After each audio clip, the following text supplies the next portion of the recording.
Your Highnesses, Your Excellencies, esteemed guests, ladies and gentlemen, the arrival of His Highness Sheikh Khalid bin Mohammed bin Zayed Al Nahyan, Crown Prince of Abu Dhabi.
This is the dawn of a new age. An age of rapid technological evolution and unprecedented interconnection. This transformative era demands a systemic change. Integrating energy, data, finance, and natural ecosystems to drive exponential impact. Together, we have the power to achieve breakthroughs that create lasting change and supercharge sustainable progress. At Abu Dhabi Sustainability Week, we aim to redefine sustainability, foster collaboration, and advance solutions. In partnership, we can redefine what's possible in this interconnected world. You are the innovators of today, shaping the future for generations to come. Together, standing at the Nexus of Next.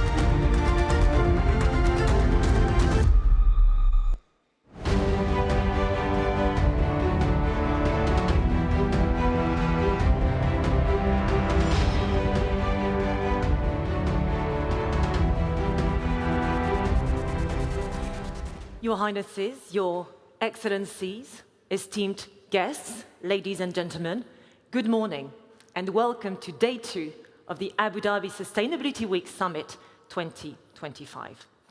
I'm Charlotte Khan. I am delighted to be your Master of Ceremonies today as we pursue our conversations with energy and conviction. This summit truly is an inclusive and engaging space for discussions driving the global sustainability agenda. It is fair to say, I think, that yesterday we gained incredible insights from heads of state, business leaders, and visionaries covering various topics ranging from the redesign of energy systems to AI's game-changing impact to ensuring a just and equitable transition. Our dialogues were rich, but most importantly, our dialogues were actionable. Together, let's shape a more sustainable and prosperous future for all. Time now to get day 2 of the summit underway. Please join me in welcoming His Excellency Dr. Abdullah Al Jawan, Chairman of the Abu Dhabi Department of Energy and member of the Executive Council, who will deliver his address in Arabic. Please find your translation headsets on your seat should you need them. Thank you.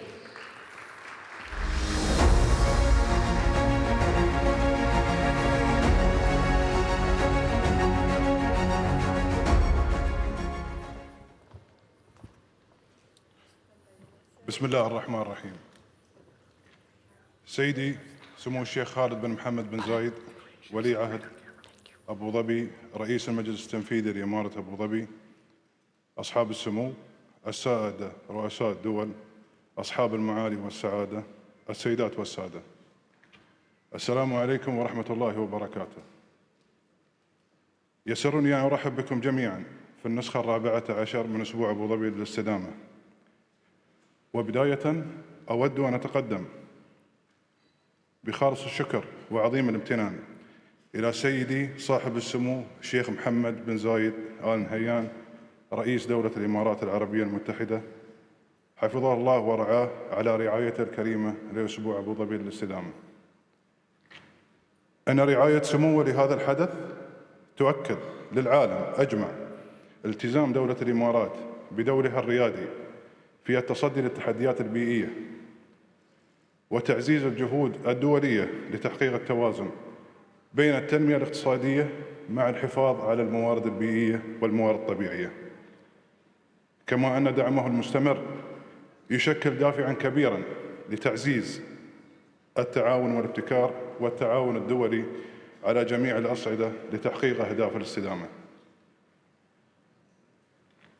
أيها الحضور الكرام، اتفقت مخرجات أبو ظبي أسبوع أبو ظبي للاستدامة على مر السنوات أن الاستدامة هي الركيزة الأساسية لتحقيق التوازن بين تلبية احتياجات الطاقة المتزايدة وإدارة الموارد الطبيعية لتحقيق هدف واحد، وهو هدف الازدهار والنمو المستدام.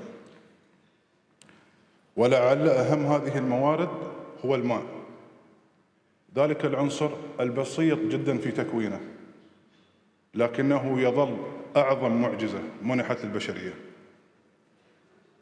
إنه شريان الحياة، وهو أساس الحضارات، وهو ما يربط بين الإنسان والطبيعة وبين مجتمعات اليوم ومستقبل الغد. ومع ذلك فإن هذا المورد الثمين يواجه تحديات غير مسبوقة على مستوى العالم، ففي كل يوم يستيقظ أكثر من 2 مليار إنسان وهم يواجهون صعوبة في الحصول على أبسط متطلبات الحياة وهي الماء، وأكثر من 1 مليار شخص يومياً يفتقرون إلى إمكانية الوصول إلى مياه الشرب. وتشير الإحصائيات الحديثة من مختلف المعاهد والدراسات أن هذه الفجوة في تنامي، فبحلول 2030 أي فقط 5 سنوات من اليوم سيعيش نصف سكان العالم في مناطق تعاني نقص المياه، وسوف يزداد هذا التنافس على الموارد المائية مع تزايد التحضر والنمو السكاني والتغير المناخي.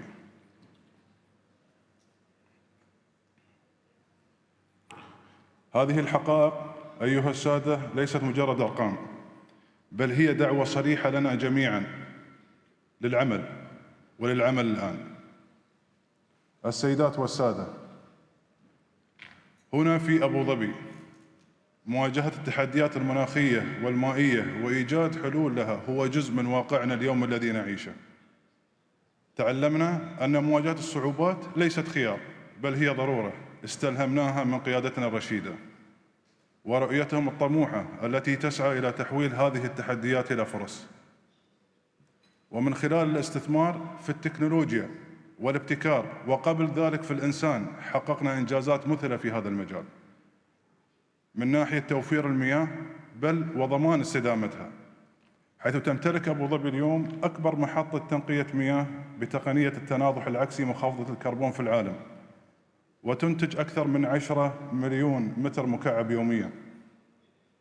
كما أننا نملك مشاريع التخزين الاستراتيجي في منطقة ريوة، وواحد من هذه المشاريع الذي يخزن 26 مليون متر مربع من الماء جاهزة للاستعمال كمخزون استراتيجي ل1,000,000 شخص لفترة تزيد عن 90 يوم.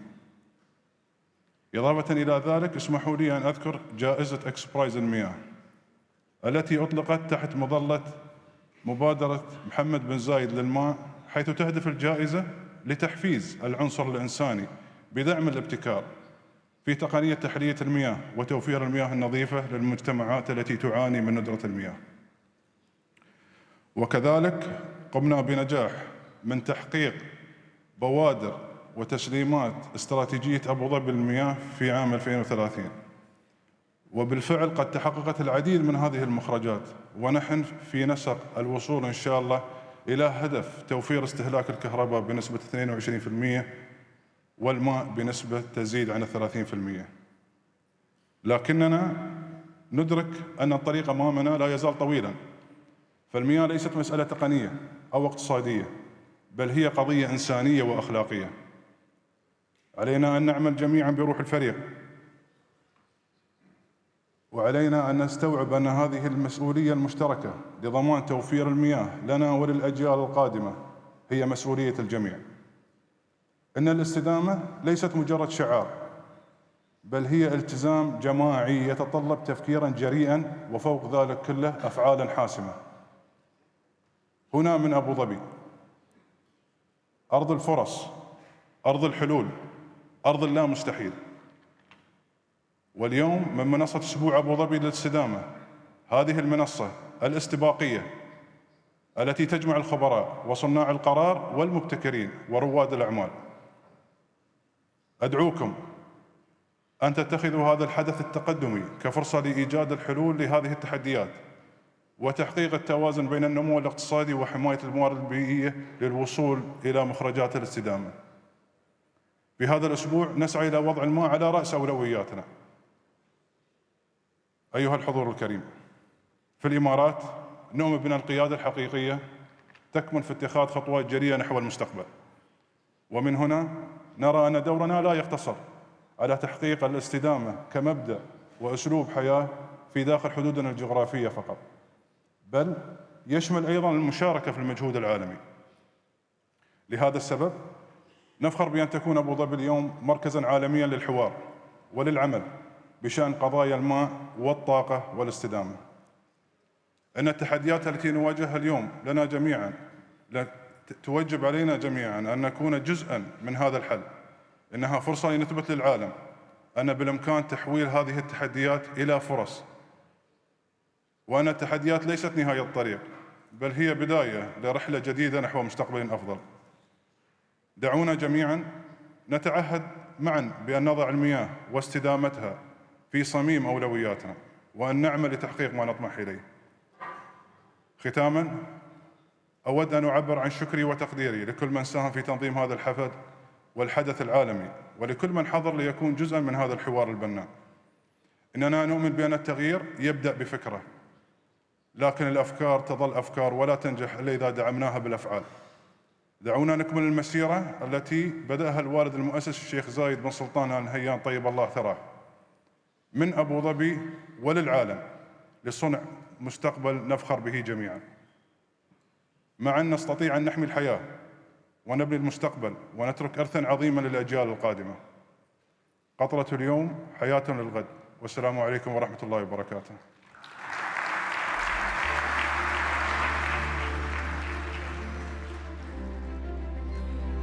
Many thanks, Your Excellency, for your opening remarks.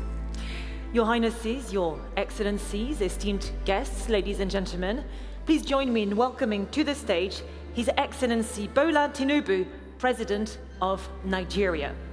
Your Excellency, the stage is yours. Thank you.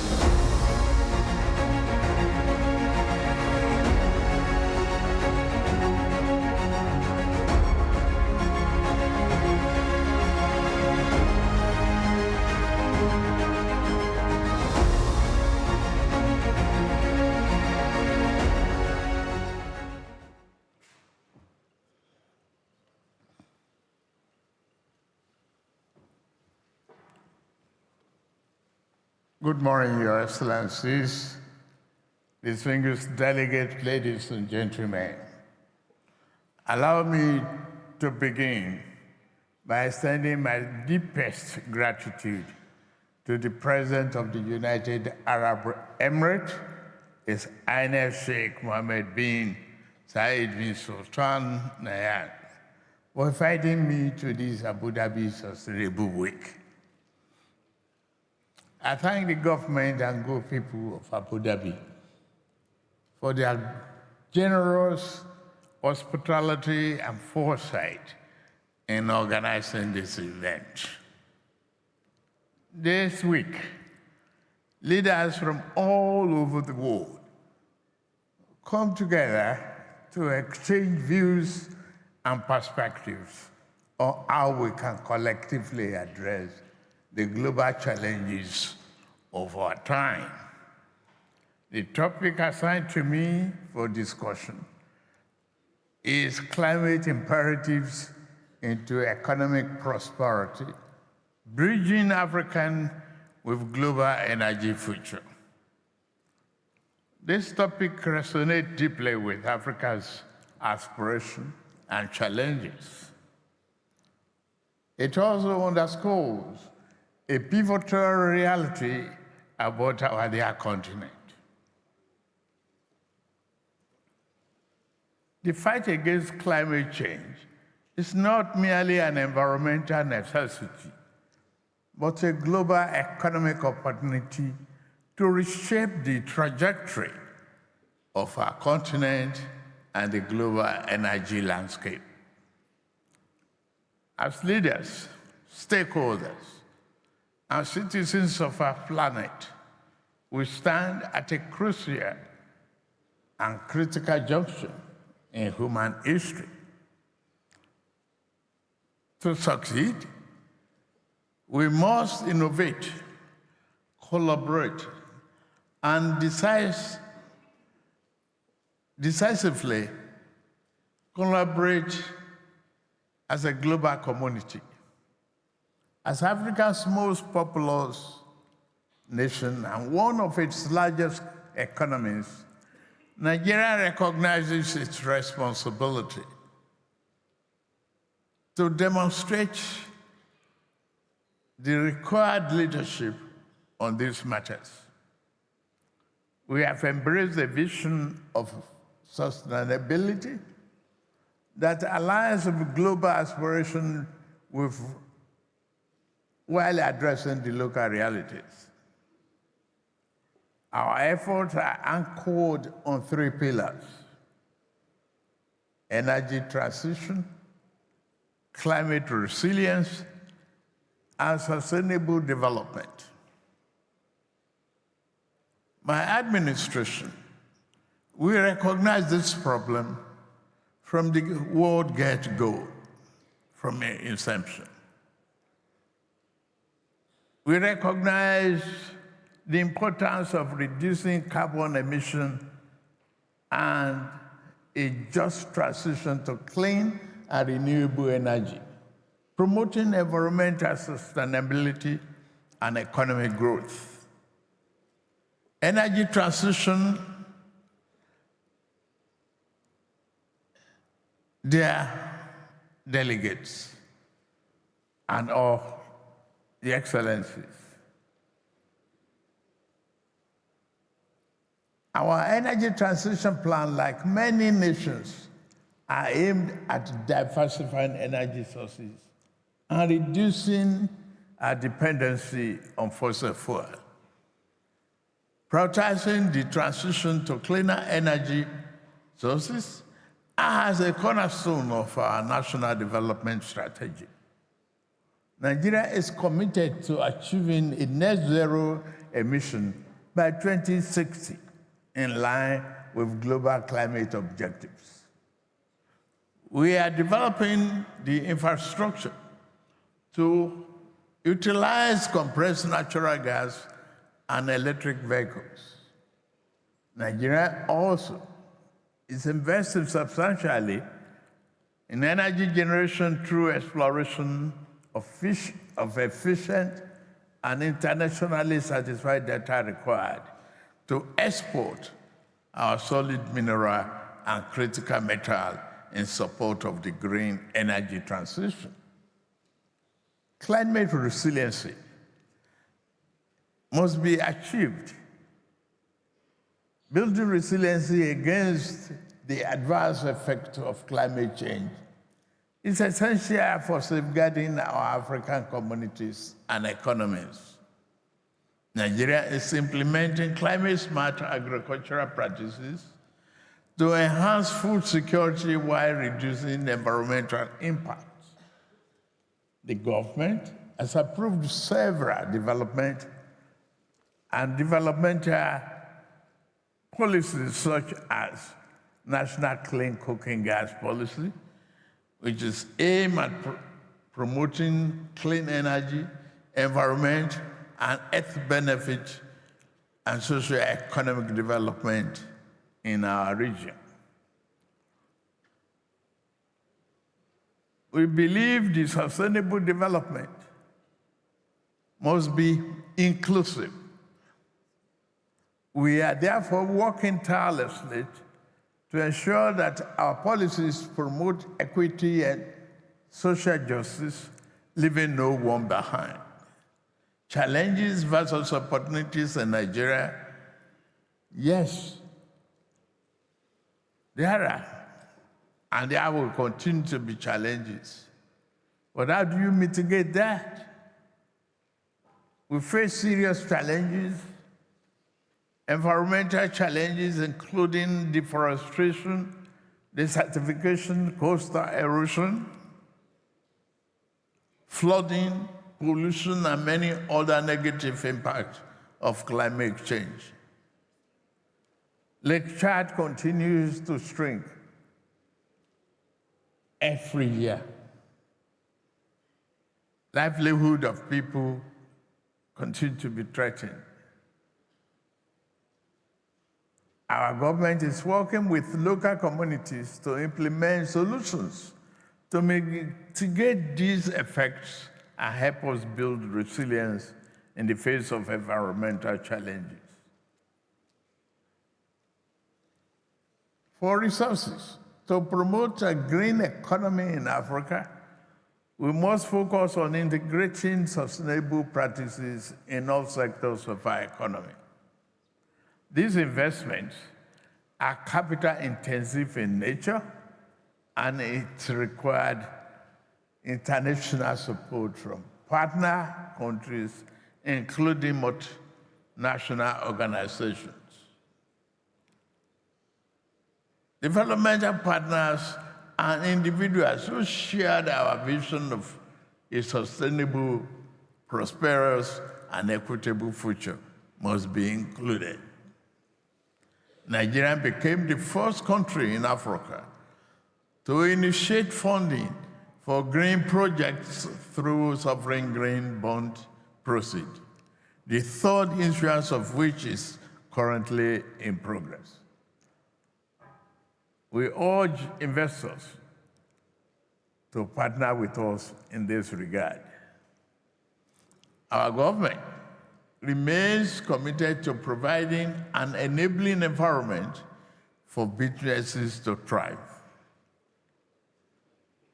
Harnessing technology and innovation is key to driving sustainable development. We agree.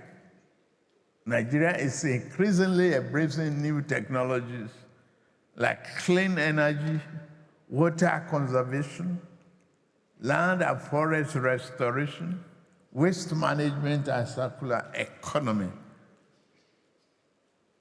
We will partner with global leaders in harnessing the power of technology. We are finding new and innovative ways to address our environmental challenges. We have arable agricultural lands for advanced technological farming, including a brighter future for artificial intelligence. Global collaborations are challenges that we must overcome. And global solutions will only be effective if we work together in the spirit of mutual respect and a shared future. Nigerian government believes that sustainable development is not just a national issue, but a global imperative. We must continue to strengthen international cooperation at regional and global levels to achieve the sustainable developmental goals and mitigate the effects of climate change. Dear esteemed delegates, I would like to stress here, in addition to everything you've heard in the last few days, the most impactful image that I'm taking away from here with your support is the impact of those children that on the first day waved the banner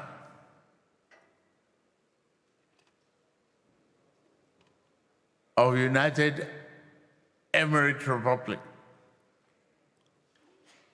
asking us, all of us, to stand up, sustain the planet Earth for the future that we want to bequeath unto them. Thank you very much.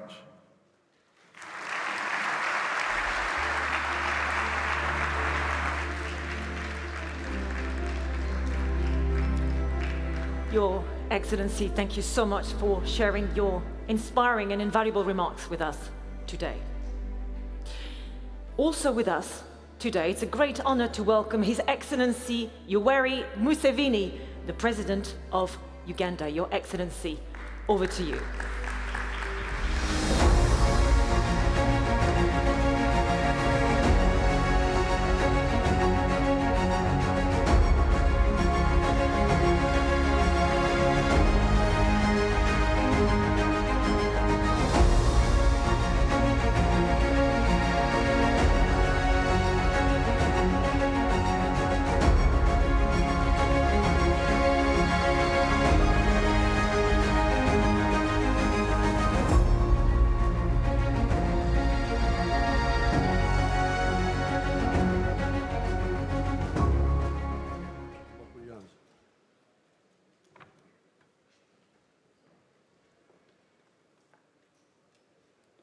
Your Highness, the Crown Prince, Your Excellencies, the heads of state who are here,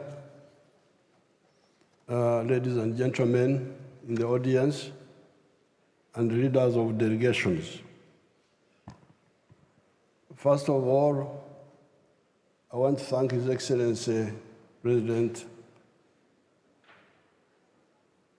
of the UAE, for inviting me a number of times and coming here with my delegation to participate in discussing these global issues. The topic I was given was transforming Uganda in a rising East Africa.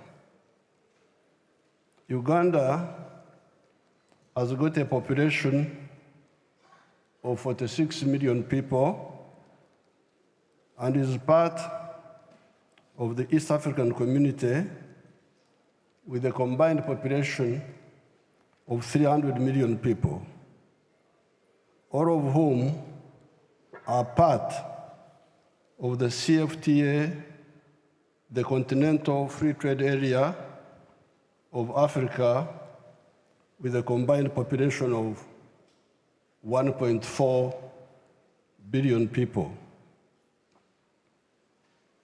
Until 1900, Uganda was part of Africa that had limited direct linkages with outsiders. Indeed, the first non-black person to come to Uganda was an Arab man from Zanzibar known as Ibrahim. At that time, our economy was pre-industrial, pre-capitalist, and pre-socialist, and traditional. The traditional African economy of that area was based on subsistence agriculture with quite a spectrum of artisan skills, such as blacksmith, carpentry, ceramics, etc. In the 70 years the British were in Uganda, typical of the colonies, they created a small enclave economy of the 3 C's and 3 T's. Enclave economy meant a small island of money economy surrounded by a sea of underdevelopment and moneylessness. The 3 C's were coffee, cotton, and copper, and the 3 T's were tea, tobacco, and tourism. By 1962, that is independence time, only 9% of the homesteads were in this small money economy. Owing to the wrong politics of the political actors, Uganda soon entered a period of crisis. In 1971, an illiterate colonial sergeant, Idi Amin, came into power. He ruined the small enclave economy by making many mistakes, including the expulsion of our immigrant Asian community of 80,000 that had been a part of the entrepreneurial class. By 1986, only coffee of the 3 C's was surviving, and only tobacco of the 3 C's was still kicking. Since that time, we have gone through 5 phases as follows. 1, bring back part of the small island of the 3 C's and 3 T's. 2, expand the island, more coffee, more tea, more tourism. 3, diversify the economy by commercializing new products such as fruits, bananas, fish, dairy products, beef, sugar, cassava, leather, wood products, etc. 4, add value to some of the raw materials such as textiles, dairy products, sugar, so that you produce finished products. 5, enter the knowledge economy by producing products of the intellect, such as automobiles, vaccines, etc. However, to go into the 5 phases, apart from peace, you need infrastructure and a skilled and healthy population. We have therefore invested in electricity generation, roads constructions, building schools and health centers. These modest efforts have seen the economy grow from a miserable $4 billion in 1986 to now $55 billion by the foreign exchange rate method, or $168.5 billion by the PPP method. We are not satisfied with this. Much of this $55 billion is raw materials. By merely adding value to a spectrum of these raw materials, such as coffee, cereals, minerals, etc., we intend to grow the economy to $500 billion in the coming few years. We therefore invite investors from the world to come and help us to do this rapid transformation of our economy and society, as they also benefit because the internal rate of return in Uganda is 14.1%. This is when we still have high transport costs and also some high cost of electricity. Once we build the railway, a modern railway to the ocean, the internal rate of return will be much higher than this. You can compare this internal rate of return with what you get in other areas. Uganda now is classified as a lower middle income country.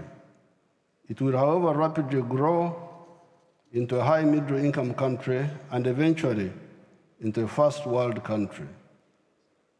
To achieve these goals, as already stated, we needed to add value to the large spectrum of our agricultural raw materials: coffee, bananas, fruits, cotton, oil seeds, cassava, maize, tea, dairy, beef, poultry products, fish, forest products, sugar, etc., and mineral raw materials such as gold, iron ore, phosphates, lithium, uranium, petroleum, gas, etc. The efforts of value addition to raw materials are part of sector 2 of the economy. This is manufacturing. The other sectors are commercial agriculture, that will generate some of the required raw materials, services such as tourism, hospitality, transport, professional services, etc., and ICT. I salute our African brothers and sisters in East Africa and in the whole continent. With clear vision, we agreed that when you produce a good or a service, you need to sell that good. The more you sell, the better for our prosperity. The internal market of Uganda, of 46 million people, is not enough to support large-scale sustained production of goods and services, especially when their purchasing power is still low. Already, Uganda has got surplus of many products: maize, milk, beef, bananas, steel products, cement, tubes and tires, textiles, cassava products, etc., etc. How would the Ugandan economy grow if we did not have the East African market, if we did not have the COMESA market? COMESA is common market of Central and East Southern Africa, and the wider African market under the CFTA, the Continental Free Trade Area. I would like, therefore, to assure investors from outside that the Africans have already laid down a lucrative market for investment by having a common market, the CFTA of the whole of Africa, When you invest in Uganda or any brother African countries, you have the assurance of this huge and growing market. The population of Africa will be 2.5 billion in the next 25 years. The population of Uganda will be 106 million in the next 25 years. What many people in the world do not know is that Africa, the origin of man, because all of you are former Africans if you don't know it, has been underpopulated for much of the 4.5 million years of human history, ever since the evolution of the Homo sapiens sapien. This was because Africa is good for man, but has also been good for man's enemies, such as mosquitoes, the tsetse flies, the microbes, etc., until recently, when modern science has enabled us to suppress these enemies of man. Africa is 12 times the size of India. You can put India 12 times into Africa and it will fit there, in land area, and with a lot of natural resources. However, India has been having a bigger population than Africa until recently. It's now that we have overtaken India and China for the first time in population size. The growth of Africa is now unstoppable. Future leadership in prosperity belongs to Africa without a doubt, as long as we are acting right. As a third-generation anti-colonial freedom fighter from Africa, attending this gathering, I cannot end my remarks without commenting on the chaos and criminality that has been going on in the world, but in particular, in the last 600 years. All sorts of criminalities have been committed by bankrupt, greedy, evil, but also ignorant actors. These actors make philosophical mistakes, they make ideological mistakes, they make strategic mistakes. To build global affluence and prosperity, these mistakes are not necessary. That's why I want to congratulate the UAE, especially the founder, Sheikh Zayed, for his vision of win-win vision. We are tired of the parasitism of some of the actors. And that's why we say they are ignorant. Because if you are not fair, people will resist you. And that's what Africa did. And I am here as a third generation leader, fighter of Africa. The first generation was in 1912, when the ANC of South Africa was founded, to fight colonialism. People had colonized us. Imagine colonizing Africa. What are you thinking properly or what? You leave your home, you come to my home. That was the first generation, 1912. The African National Congress was founded in South Africa.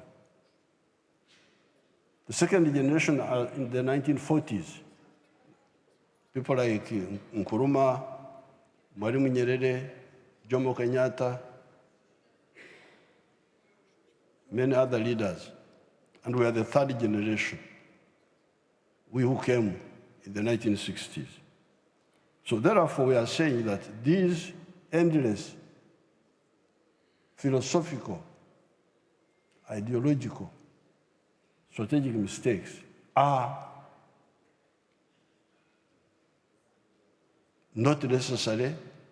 The world can be very prosperous when we work together in a win-win way. That's why I salute Sheikh Zayed for from what I have heard. We did not know much about the UAE. In the 1960s, we were working more with North Africa, with Egypt, NASA, with Algeria. Gaddafi had come, Libya. Then I went to fight Idi Amin from 1971.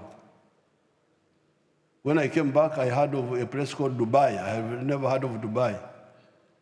People are coming to Dubai, to buy things from Uganda. They were no longer going to UK. I did not come here until 2014 when some of my people linked me with you. So I'm very happy to know the good work of Sheikh Zayed, the one of win-win approach. I congratulate you on that. The mistake makers compare the victims to resist, and hence the victims, the conflicts. There should be a forum to discuss this squandering of human potential by parasites. We believe in win-win solutions to human problems. I thank everybody.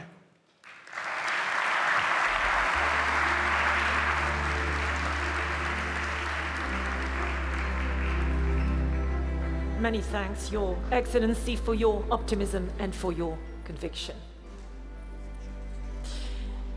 Please join me now in welcoming His Excellency Wavel Ramkalawan, the President of Seychelles. Thank you.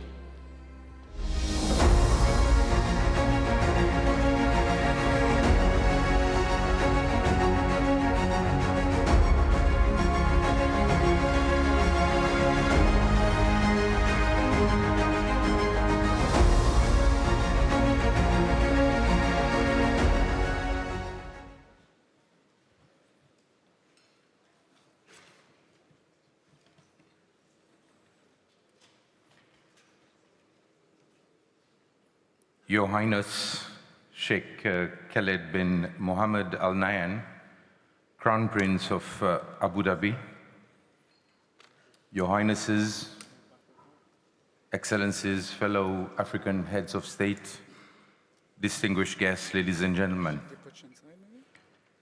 It is indeed a great pleasure and privilege to stand before you today at the Abu Dhabi Sustainability Week Summit.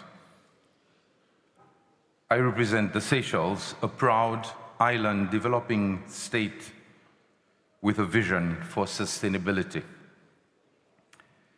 This summit is an opportunity for Seychelles to share its experiences, its challenges, and its aspirations with global leaders, innovators, and change makers who are united here in Abu Dhabi by a shared commitment to sustainability. Allow me to take a moment to express my deepest gratitude to His Highness, Sheikh Mohammed bin Zayed Al Nahyan, President of the UAE, for the kind invitation to participate in this distinguished forum. I also extend my deep appreciation to the organizers of the Abu Dhabi Sustainability Week for creating a platform where collaboration, innovation, and bold ideas converge to address the pressing challenges of our time. Seychelles, as you all probably know, is a small island state of unparalleled beauty, a haven for biodiversity and a beacon for sustainable development. Our pristine beaches, vibrant marine ecosystems, and endemic species represent not only a treasure for our people, but a shared heritage for all of humanity. Yet, this paradise faces existential threats from a crisis to which we have contributed almost nothing, and this is climate change. Rising sea levels and ocean warming are devastating our marine ecosystems. Coral reefs, vital to our food security, tourism, and cultural identity, are bleaching and dying. Fragile ecosystems like our seagrass meadows, which store millions of tons of carbon dioxide, are at risk. For the people of Seychelles, the ocean is more than just a resource. It is our lifeline, our identity, and our legacy. As a small island developing state, Seychelles is the smallest African country in terms of landmass. Despite its size, Seychelles is a global environmental champion, renowned for its commitment to biodiversity conservation and as host of 2 UNESCO World Heritage Sites. Remarkably, 50% of Seychelles' terrestrial areas and 32% of its marine areas are under protection, showcasing its dedication to preserving natural resources. However, Seychelles faces unique challenges due to its limited, readily available land, constrained by its topography. This limitation significantly impacts the country's ability to expand renewable energy. As part of its national determined contribution, Seychelles has pledged to integrate 15% renewable energy into its energy mix by 2030, leveraging the abundance of sunshine throughout the year. Achieving a higher ambition of renewable energy with current technologies in Seychelles is a challenge, as I said, because of the scarcity of land. Yet, we are following development in technology, and with the help of Abu Dhabi through Sheikh Mohammed's generosity, we are exploring floating PV plants and developing a wind turbine farm that would produce over 20 megawatts of electricity. And these projects will become a real game changer. Excellencies, Highnesses, ladies and gentlemen, Seychelles has long stood as a beacon of innovation in ocean governance and marine conservation. From pioneering the world's first sovereign blue bonds to implementing the groundbreaking debt for nature swap, our nation has consistently demonstrated that small islands can lead big initiatives.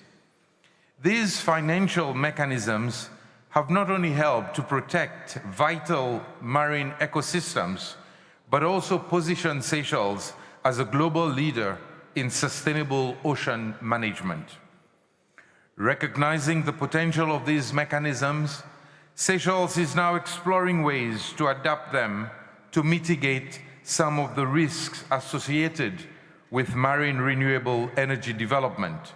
This will make investments in the sector more viable, helping us achieve our goal of sustainability and energy security.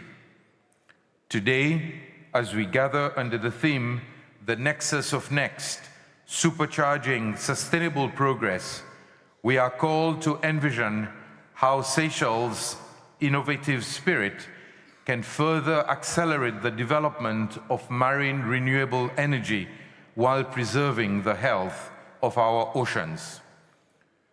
With the world's attention turning to cleaner energy sources, the ocean offers immense potential. Technologies like offshore wind farms, tidal energy, and floating photovoltaic systems are advancing at an unprecedented pace.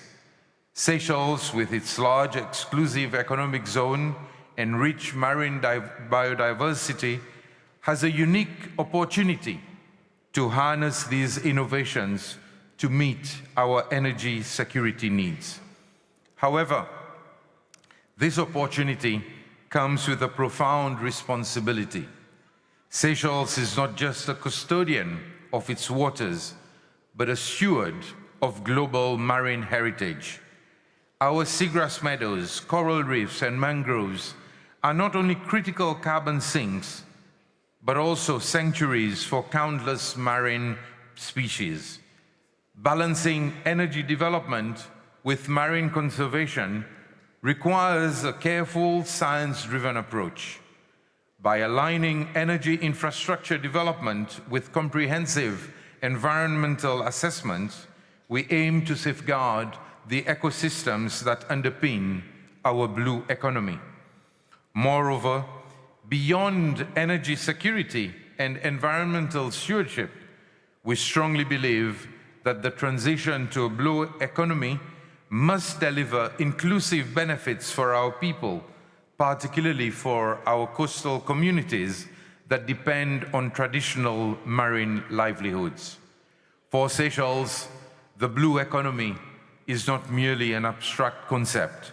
It is a vision of equitable development where no one is left behind. We therefore aspire to ensure that marine renewable energy projects include opportunities for local capacity building, job creation, and community engagement. Coastal communities, often the first to experience the impacts of climate change, must also be the first to benefit from solutions that build resilience. Ladies and gentlemen, Seychelles' journey demonstrates that innovation and conservation are not opposing forces, they are complementary. At this 2025 Abu Dhabi Sustainability Week, we are reminded that the future of sustainability lies at the nexus of bold innovation, collective action, and a shared commitment to leaving no one behind. As I conclude, let us reflect on the words of Sylvia Earle, a renowned marine biologist and oceanographer, and a dear friend who once said, "With every drop of water you drink, every breath you take, you're connected to the sea, no matter where on earth you live."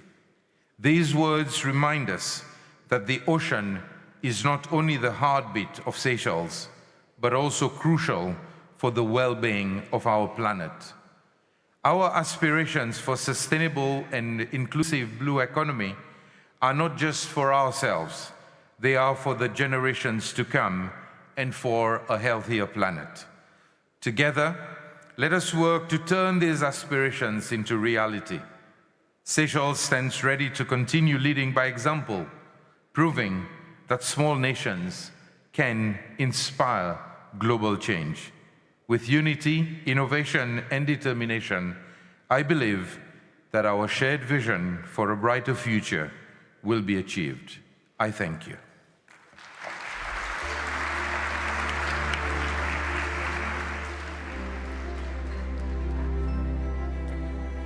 Many thanks, Your Excellency, for the impact and beauty of your words. Next, it's now a great honor to welcome His Excellency Edi Rama, Prime Minister of Albania.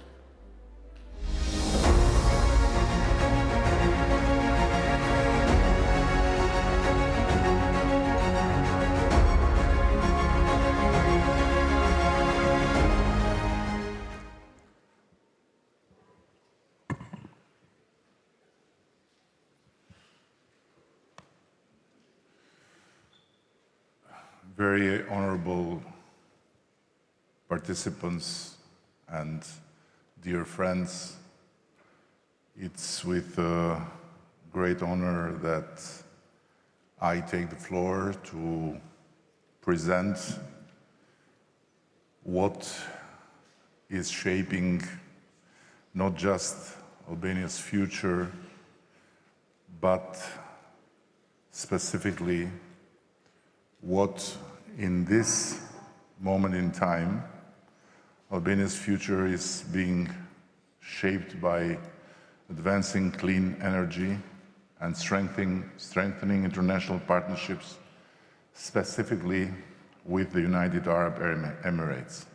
And let me express my deepest gratitude to His Highness, the President of UAE, Sheikh Mohammed bin Zayed, for his continuous support, his special care, and the inspiration he has been for me and for us in this way forward, where together with and thanks to the United Arab Emirates and its incredible know-how in the matter, we are diversifying and transforming Albania's energy sector.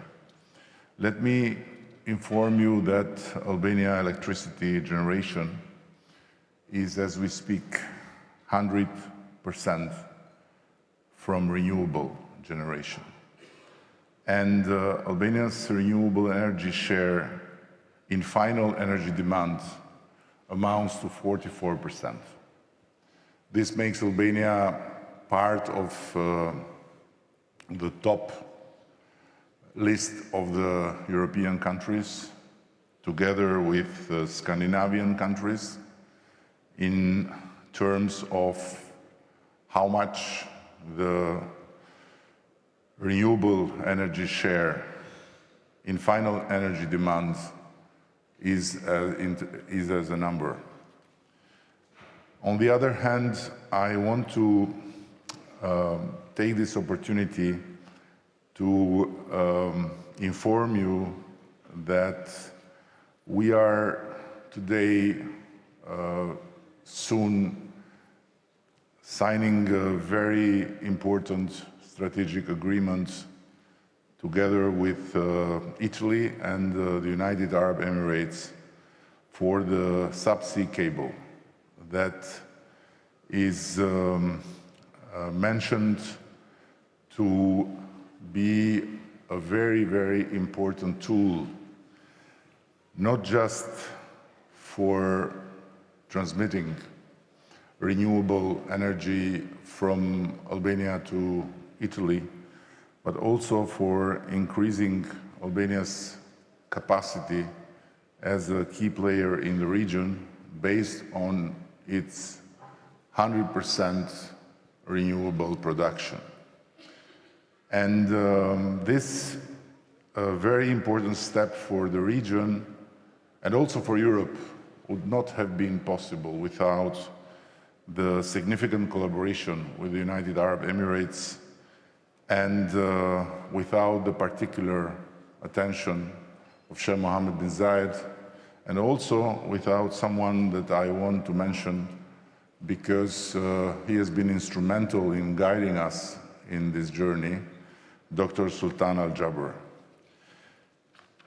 Without taking longer, I want to underline that Albania's partnership with the United Arab Emirates in the energy sector is very, very important for a region where a lot of wars, a lot of conflicts, a lot of bloodshed, a lot of misunderstandings have shaped so far our past, and where the collaboration and the common desire to be part of the big European family has to be sustained with concrete initiatives and with concrete steps to overcome the past. And in that regard, the collaboration started between the state-owned company of energy generation, Cash in Albania, and Masdar, which aims to develop up to 3 giga of renewable generation to be delivered through a well-organized and integrated transmission grid in the European market. Of course, starting from the region is a very, very important contribution, not just to the energy, but to peace and collaboration in the region in a way that we want all together, as I said, to end by uniting with the European Union family. And let me finish by expressing my gratitude also to someone that just entered the room, and you all rightly stood up, the Prime Minister of Italy, Giorgia Meloni, who is here to participate in this fantastic week of sustainability, but also to bless this very important agreement between Italy, United Arab Emirates, and Albania. Thank you so much.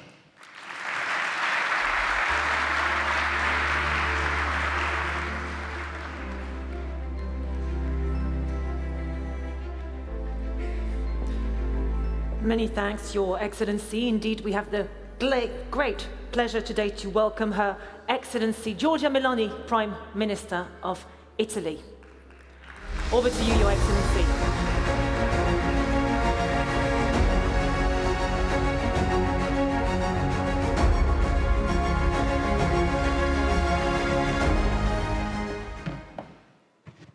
Well, dear colleagues, ladies and gentlemen, I have accepted with great pleasure President Mohammed bin Zayed and the United Arab Emirates government's invitation to join this summit, as I deem it very helpful and extremely valuable to multiply the opportunities for debate, for dialogue on the best solutions we can put at the service of such an historic challenge as energy transition is. We do know the international community has set itself very ambitious goals in this regard. The first global stocktake agreed at COP28 in Dubai under the Emirates presidency set goals that are still far from being achieved. But this must not frighten us or lead us to step back. However, it must certainly impose us to reason in new ways. On the one hand, overcoming the anachronistic division between developed nations and emerging ones, so as to share responsibilities and the undertaken path as much as possible. And on the other hand, rejecting the ideological approach to a subject that has nothing to share with ideology. We will not succeed in tripling the renewable energy generation capacity by 2030, nor in doubling the energy efficiency rate if we continue to chase decarbonization at the price of economic desertification, or to set aside for ideological reasons solutions that could instead help build a viable alternative to fossil fuels. We need to be pragmatic, simply because reality demands so. Estimates say the world population will reach 8.5 billion by 2030, and global GDP will double over the next decade. This will inexorably push up the demand for energy, not least due to the growing needs deriving from generative artificial intelligence development for increasingly sophisticated and high-performance algorithms require increasingly massive volumes of energy.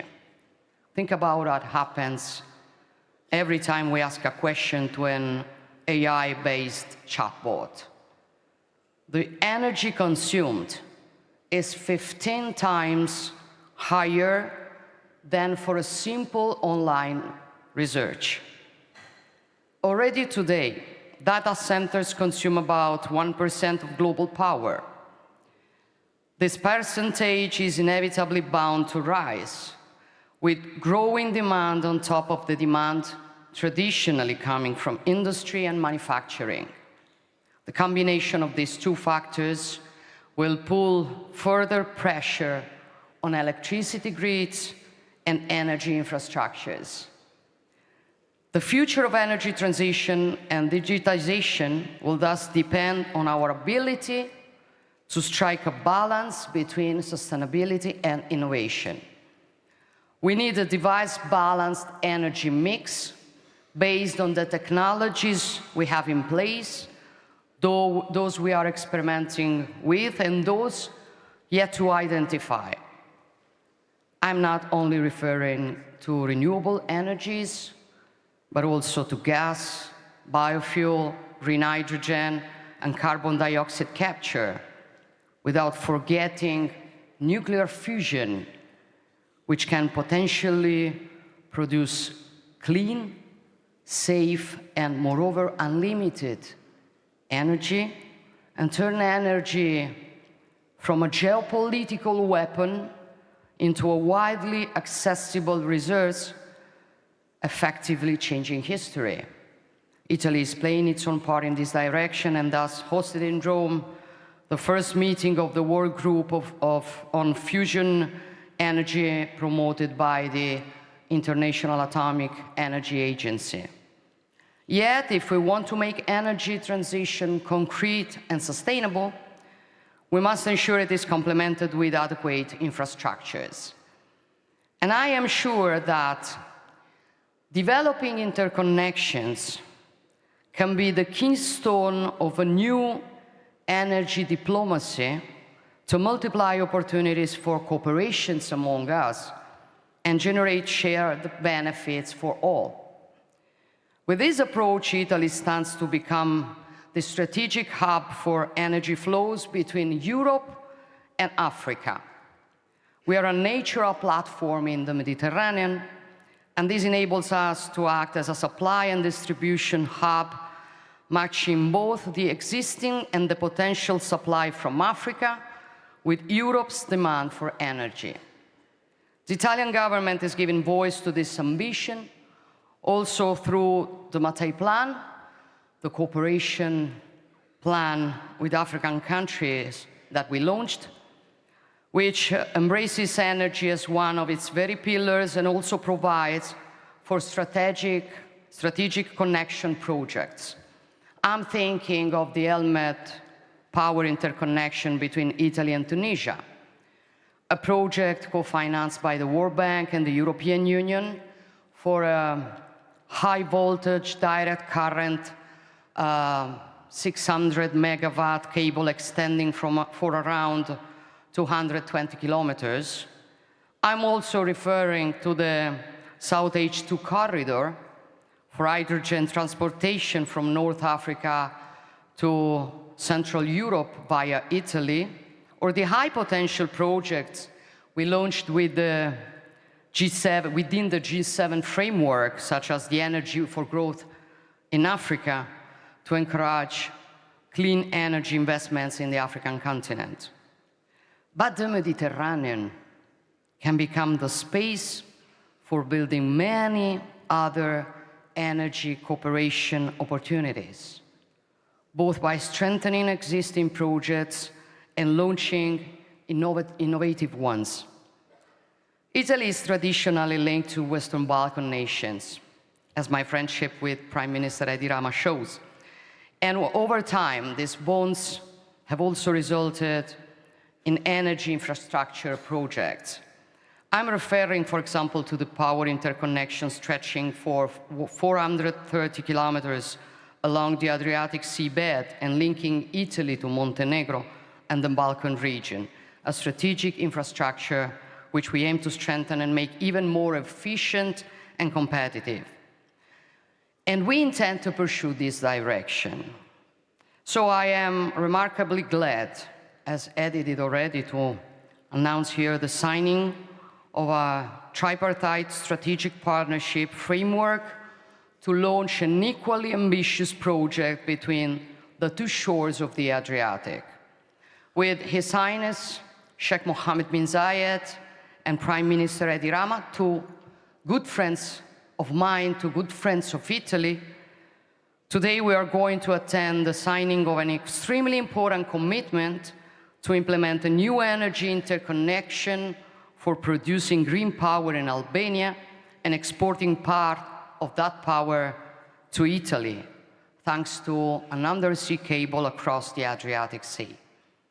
We strongly believe in this project involving our three governments, as well as our private sector and grid operators. And I am personally proud of this initiative, because it tangibly shows new forms of cooperation can be built, even among seemingly distant partners, at least geographically speaking.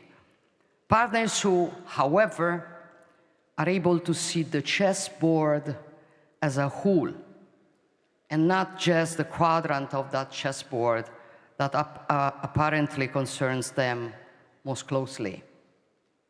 Thus, this initiative is a concrete step toward a truly global interconnection, from Asia to the Gulf, from North Africa to Europe, capable of supplying energy bidirectionally.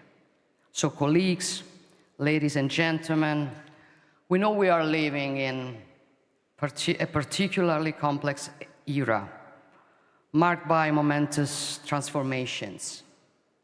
We now have a choice to make. We can either suffer these transformations while staying idle, or we can interpret them as opportunities. I strongly believe we should choose the second path and follow it courageously and visionarily, with no fear to dare. Because as the economist Julian Simon said, the main fuel to speed the world's progress is our stock of knowledge. The brakes are our lack of imagination. Thank you very much.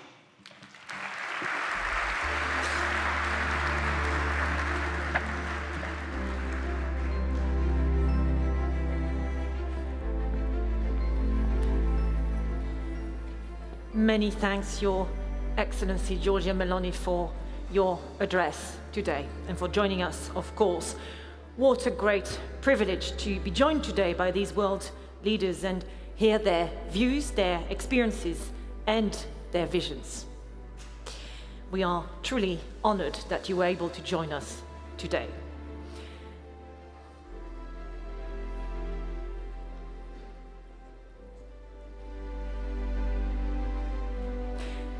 Please do stay with us and remain seated. Our program will resume very shortly. Thank you.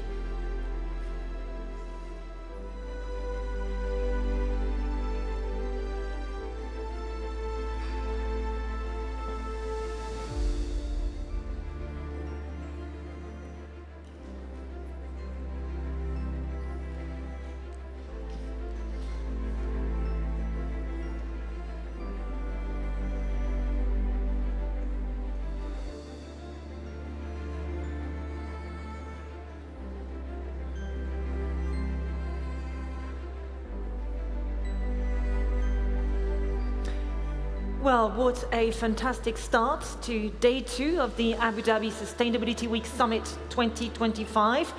Your Excellencies, esteemed guests, ladies and gentlemen, Our program here at the summit continues with an insightful fireside chat on Our Health, Our Planet, a joint vision.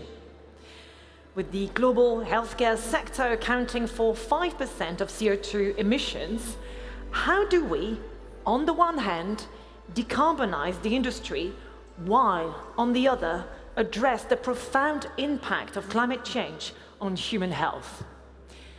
Coming up next to discuss this and more, please welcome our moderator, Etna Trina. Thank you.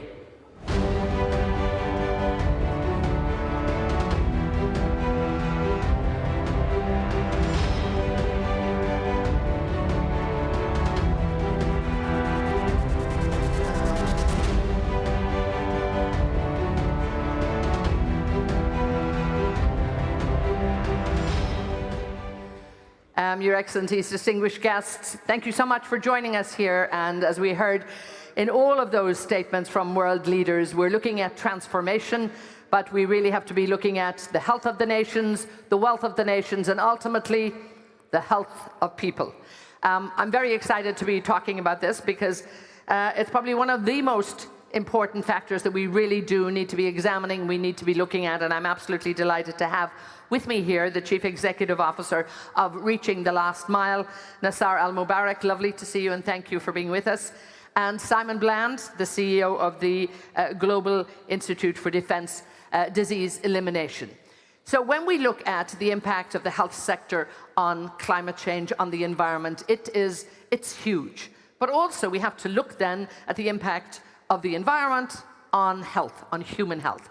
And Simon, if I might start with you, we look at, I think, what we've been talking about for the last 2 days here, and every panel has talked about how important people are to the equation. But I think a lot of people have probably maybe forgotten about around the world.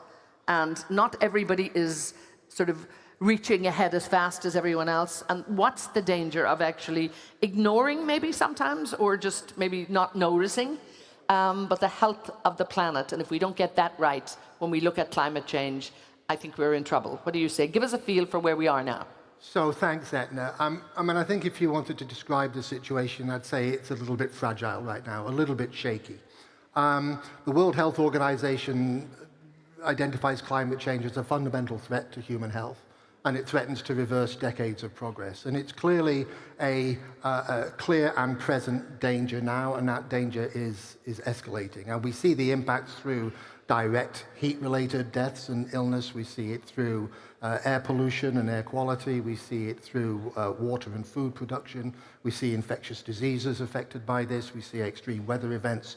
And we see mental health consequences. So those impacts are clear and present and getting worse. But let me start by picking up from where Secretary Kerry spoke yesterday, which was about amazing progress that has been made.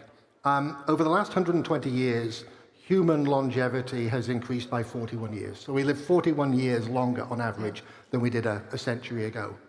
4 million years prior to that saw a 12-year increase in life expectancy. So the impact of science, of research and development, of knowledge, and of modern medicine has had a huge impact on humanity as we see it today. But the benefits of that progress are not evenly distributed, and billions of people are left behind, as you say, are forgotten. And the progress that we have made has stalled already, and that progress is fragile, and that progress is reversible. And it's reversible because a number of threats, clearly climate change, antimicrobial resistance, lack of investment,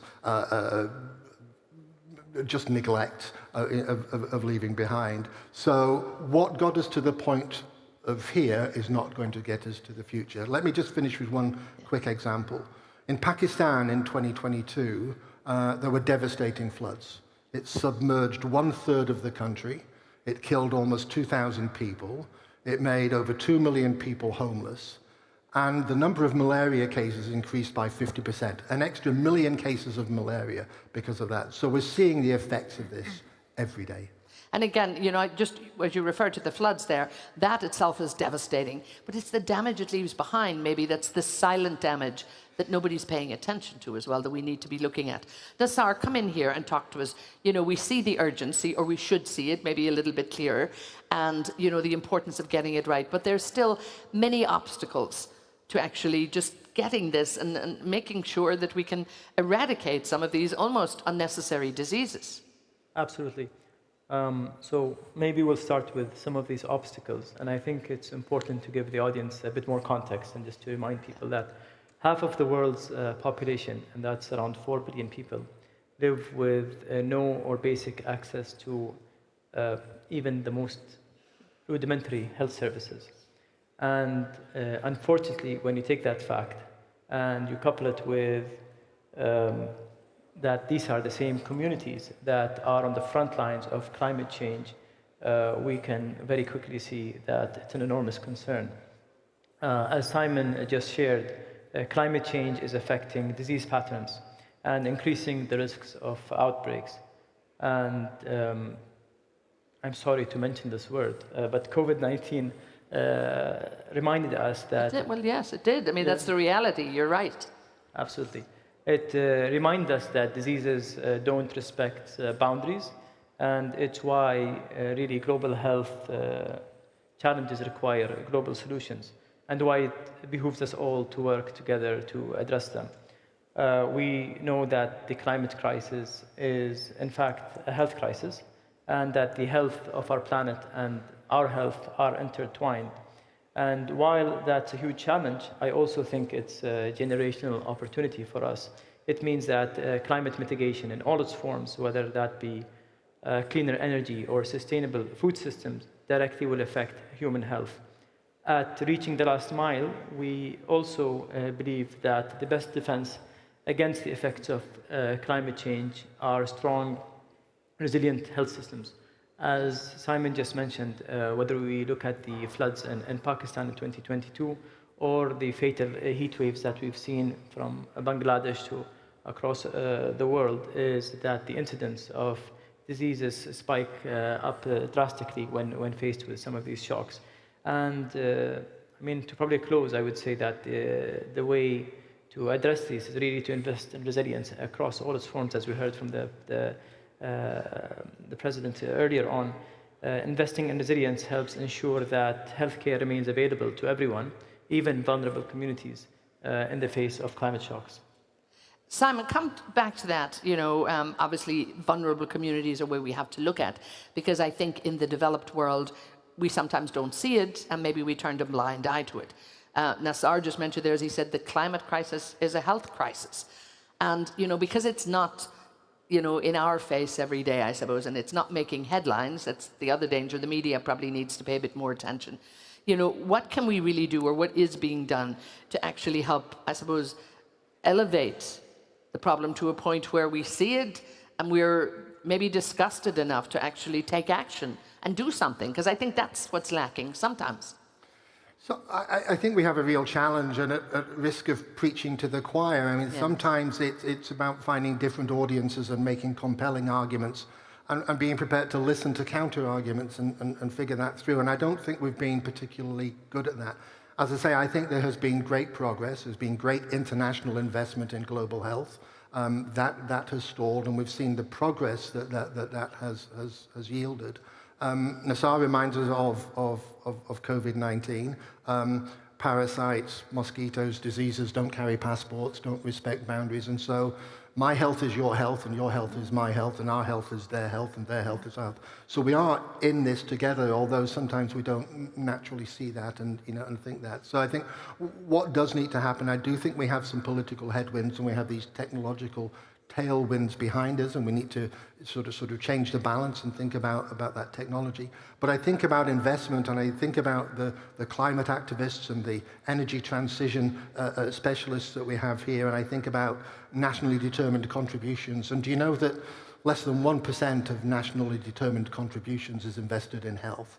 And we have to integrate our health expenditure, our education expenditure, our energy expenditure, and our sustainability transition expenditures together. So I think we need more visibility for health than we have right now.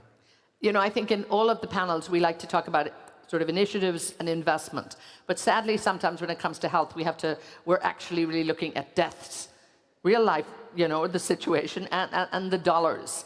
And, you know, the people lost, the dollars lost. Nassar, talk to me here. The World Health Organization is saying that by 2050, that just the cost of health related diseases is going to be about more than $12 trillion. And we're probably going to be looking at 15 million deaths. These are staggering figures that shouldn't have to happen. Again, come back to it. How do you think we can get access to healthcare, you know, particularly for people when it is related to climate change? I mean, the simple answer, I think, is that we need to ensure that health is at the heart of the global climate agenda. And that's the only way that we will ensure that it receives the focus and financing it requires. And to point to how that works, I think a good example was during COP28, where it was the first time that we saw a dedicated health day as part of COP. And that produced the first declaration on climate and health, which was endorsed by over 144 countries. And that will likely continue. So the fact it started here was very important. We're happy that we played part in that legacy. But more tangibly, I think, it mobilized $1 billion in climate health financing. Yes. Now, COP28 also made 2 points very clear to all of us. One is that we need more funding. Health still only attracts a fraction of overall climate funding. And it's even more difficult for communities at risk to access that finance. Second, I think, and this is maybe an inconvenient truth to many of us, but we still need data. We don't really know enough about how climate change affects health, or what interventions we should prioritize to have the most impact in a resource-constrained environment. At reaching the last mile, we know that philanthropic capital does have the distinct ability, though, to move quickly and take a bit more risks, and then crowd in other actors once we are able to demonstrate success. So over the course of the last couple of years or so, we've been working on investing in building that database. I mean, just over the course of the next couple of weeks, alongside our colleagues at the Rockefeller Foundation and Foundation S, will be launching a landmark analysis of climate health financing to really help direct and shape global priorities when it comes to that nexus. In parallel, we're also working, I mean, you mentioned earlier the WHO, we're working with them to better understand how changing weather data patterns affect diseases like malaria. But to simplify, I think through all of this, we can understand how to safeguard better global health progress. We need to make sure that the gains we've already made, we can sustain them. And we need to make sure that we're able to promote a more equitable access going forward.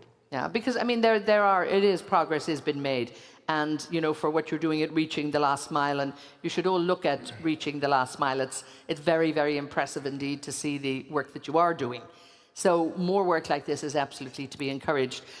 Simon, briefly touch on technology for me, because this is a conference where I think we started off with the possibilities of AI and technology and how everything is just moving at such a fast rate.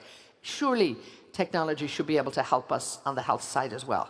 It plays a massive role already. We heard President Kagame yesterday talking about Zipline, this drone technology for moving blood samples and medicines. There's a saying in global health, which is if you stand still, you go backwards. Because if you stand still, the microbes evolve, you get resistance. So we have to have this constant race with pathogens. We, for our own Falcon Awards, have supported some drone mapping of breeding sites for mosquitoes in Peru. It's happening in Malawi. It's happening in Zanzibar. Drones are being used for spraying. We have new vaccines. We have new medicines. AI helping with the discovery of molecules, shortcutting the circuit from discovery to research and development of new therapies, genetic modifications of mosquitoes. So technology is at the heart of the progress. It has been over that last 120 years that has got us here, and it's clearly going to be a huge part of taking us to through the next century. And Nassar, technology can't be just in this country or in the developed world, that has to be shared. But that comes down to international cooperation, because this is a global problem. We need somehow to find a global solution, don't we? Absolutely, and I think the challenge is that climate change and human health are not something that we can solve all alone, as we clearly understand. And we, as a community, need a shared blueprint for action that's driven by the needs of countries on the forefront. I think it's through the knowledge and expertise that we will learn, then we can really develop the technologies that we really require. And to offer just an example of that, we at Reaching the Last Mile have been privileged to work with our colleagues at G42 and the Mohammed bin Zayed University for AI in many sort of issues that hopefully will drive progress using technologies. So you're bringing in the best expertise in there as well. Yes, absolutely. And I mean, maybe I'll offer one example. We're working on a program called Forecasting Healthy Futures. Okay.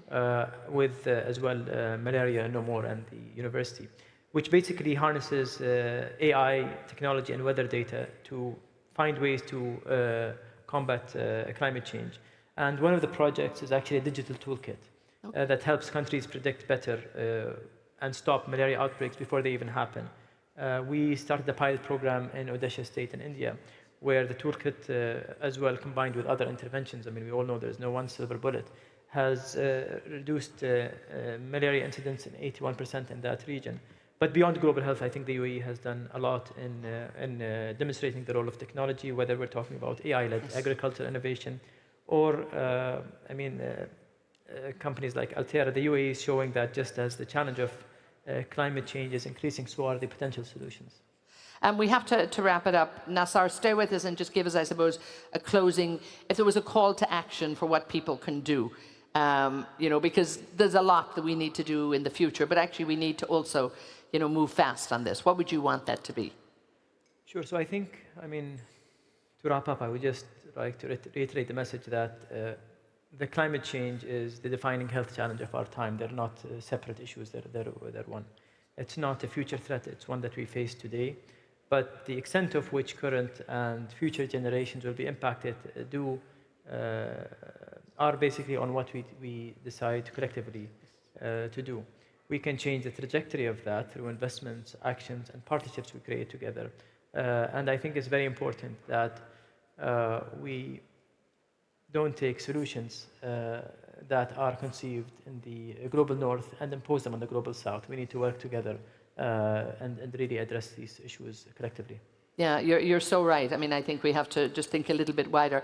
I'll leave you the closing word on this one, Simon. Again, what needs to be done fast? What do you see? You've been in this business and watching this, and seeing it evolve around the world for a long time. What can we really do? What's necessary? So I think we keep doing a lot of what we're doing. On technology, I did want to give you that example of, we've recently witnessed the passing of former President Jimmy Carter. His relationship with the founding father of this country and what they did in guinea worm is amazing. 3.5 million cases to 7 last year with no massive technology, but innovations, a little bamboo drinking straw. So human ingenuity. I'd finish off with where you started, people. Put people at the center of this and put vulnerable communities at the center of this and make them part of the planning process and design process for better health, for their community, for their countries, for their regions, and for our planet. Thank you for that. And again, I think it brings it back down to, the health of the people is the wealth of the people or the wealth of the nations, and it moves to the economic progress. If we don't get that right, sadly, nothing's going to work. We have to look at ourselves, look at our neighbors, look at our colleagues and people right around the world and make sure that we make it work. Gentlemen, thank you so much. Nassar Al-Mubarak, thank you for joining us from Reaching the Last Mile, and Simon Bland. Again, both of you, gentlemen, thank you so much. Thanks for putting this in perspective with us. Thank you. I'll hand back to Charlotte. Many thanks, Etna, to you and to your guests for a fantastic panel on what needs to happen to change healthcare.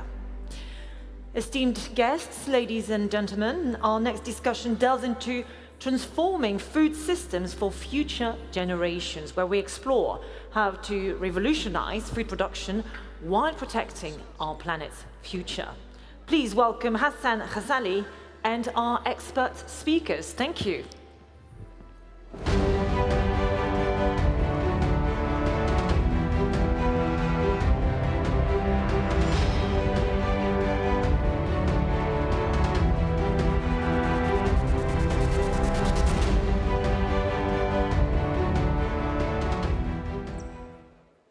Ladies and gentlemen, welcome to a very interesting session on transforming food systems. I'm sure we are all hungry for change, and it is my honor to have a very distinguished panel before you. I've got Isabel Toledano Kotsouris from Ithaca Capital Partners.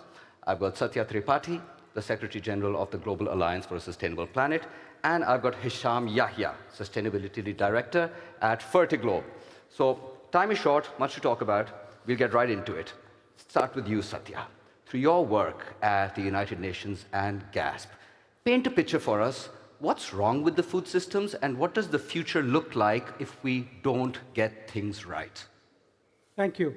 I think what is wrong was right actually a few decades ago. When we started the Green Revolution, we started using the nitrates, the phosphates, and the phosphorus. It was all good, you know. We got a serious bump in food production, and we were all happy that the entire global population can be fed happily. What has happened is that humanity can never have enough of anything. So we overused the fertilizers and the pesticides, and normally if you want to have a healthy agricultural system, your soil organic carbon should be 3%. And it was in the 60s and the 70s when we got off into the so-called Green Revolution. Now it is under 0.5% in most parts of the world, so that we can't actually grow anything anymore without pumping all kinds of chemicals that get us the cancers and all kinds of incurable diseases. So that's the big public health challenge that we were just talking about right now. The other problem is that it has become unremunerative. The world has about 1 billion smallholders that actually have about less than a hectare of land to cultivate, and they simply can't get enough either productivity or economic returns because we keep spending so much to get so little. So it's an economic crisis, it's a public health crisis, and it is a food system crisis. How do you feed the population? Thank you, Hassan. Very good. Thank you for that roundup. I think it's interesting because we've got a fertilizer company here with us. We'll hear very soon from Hisham. So, okay, fine. So, yes, there is a massive contribution to emissions. What strategies, Satya, do you think are necessary to decarbonize agriculture? Well, I think we need to do 5 things very quickly. The first is that wherever possible, to find the best possible use for fertilizers and pesticides. Minimize them as much as you can. And it is already evident in many parts of the world that are doing precision agriculture. You can actually drop it to about 20% of the current use levels. So that's the first. The second is that there's also organic farming, which is expensive for poor people, and it hasn't clearly worked the way it should have, because organic started as a movement about 50 years ago. It hasn't really taken off beyond 1% of the cropland on the planet. So that hasn't worked. There's a great movement that is currently gathering accelerated speed, which is called natural farming or regenerative agriculture, where the input costs drop by as much as 80% because they're not using compost or organic fertilizers as we know. They're using bioinoculation or using agroforestry, using trees on the margins of farms. We, in my organization, we have supported a program in India, which is now the world's largest regenerative agriculture program. 1 million women farmers have actually converted to natural farming. A few months ago, they won the Gulbenkian Prize for Humanity, which is by a €1 million prize, which was awarded by a jury led by Angela Merkel, the former German Chancellor, and the planetary boundaries guru, Johann Rockstrom, is a member of the jury. So it's kind of coming together, but it has to really grow faster. The fourth thing is that we need to find the resources, because the financial world speaks a language that the natural world doesn't understand, and vice versa. How do you find those interpreters that can get the tremendous existential benefits for humanity that comes out of these kind of ideas, nature-based solutions, and then bring it to the financial world and get them to understand that if that world collapses, you don't have a world at all. So you need to find a way to meet halfway. Very good. And so that's the fourth thing. And fifth is build virtuous partnerships so that people and ideas and resources can all come together in a way that makes the impossible possible. Impossible is all in the state of mind. What we think is impossible is not necessarily impossible. As we come together, we'll realize that the picture changes radically and we can actually do things that we thought was not possible at all. So these are the 5 things I would say. Excellent. Thank you so much for that, Satya. And we'll be coming to the financials very soon with Isabel. But I'd like to turn to you, Hissam. I think he's gone for the jugular quite a bit on fertilizers. Let's hear from you. How do you see the role of fertilizers evolving? And when you balance off environmental sustainability? Yeah, for sure. And let me continue as well to what had been said now, because we see that the population growth is expected to be around 10 billion by 2050. So if we look only for the food demand, this would require that there's a 60% additional production in terms of the agriculture. So as my colleague said, there are several techniques that we can reach and enhance our fertilizer application to increase the yield, but at the same time to maintain a reduced emissions.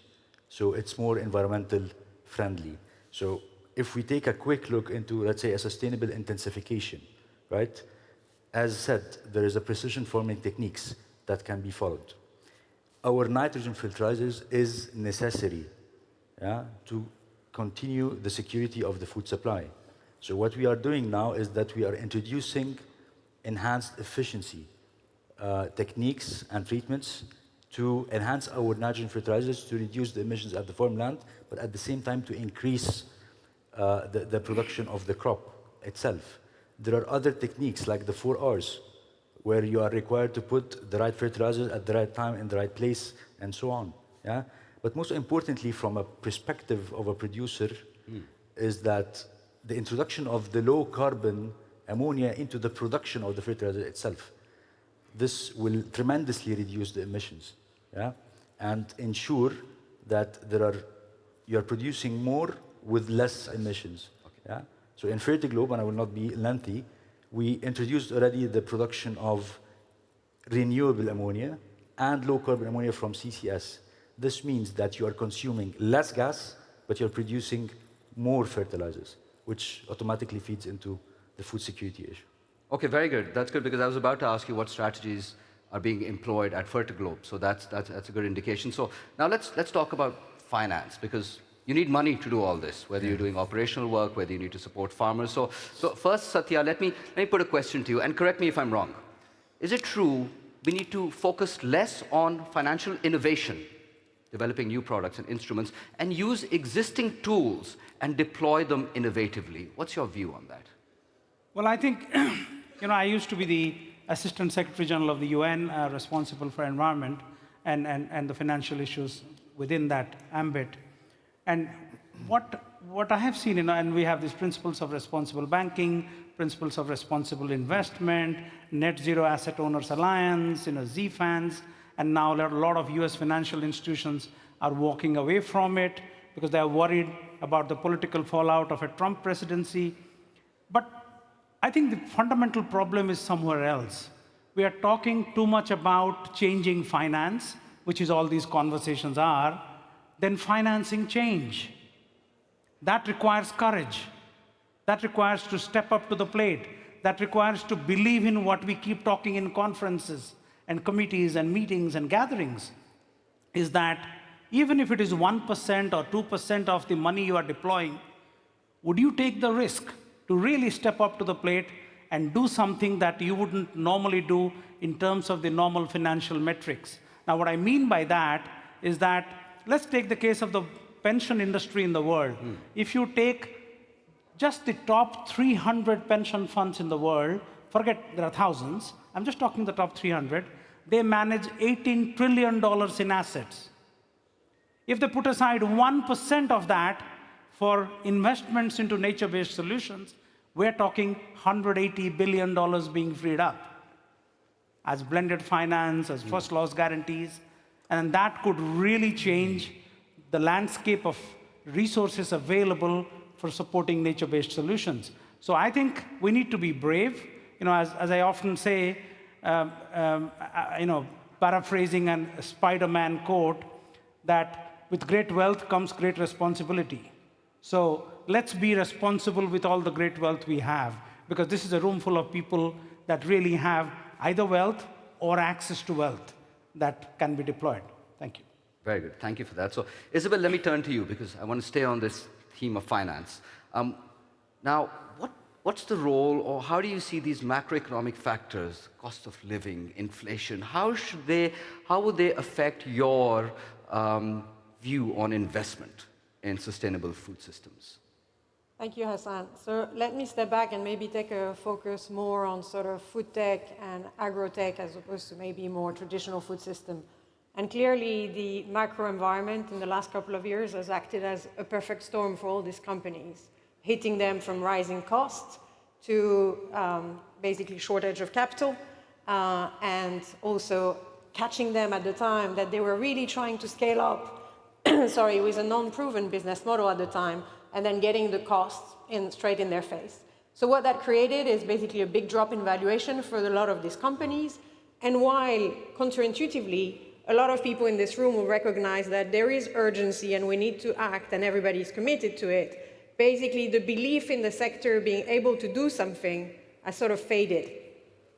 And it's been very hard to attract talent as a result of it also, and more innovation. So that's something else that I think is quite critical in order for the sector to keep inventing themselves. We need to be a resilient sector so that the innovator of tomorrow are attracted to do it. But I'll pause there because I could carry on. And I know you want to ask me more about capital in general, so I can dive into that directly. I'd actually, because we're short on time, I'd really like to ask you about innovation. So given the pace of innovation, how do you balance innovation and cost competitiveness? And what I really want to know, you as an investor, what kind of areas are out there in the food sector which you would invest in, and more importantly, where you wouldn't invest in? So let me go back to the role of capital for a minute, and then I'll tell you what we're looking at. So I think what is important, we all know that private capital, and to your point, is critical in funding innovation. What we've seen is a very fragmented capital scene.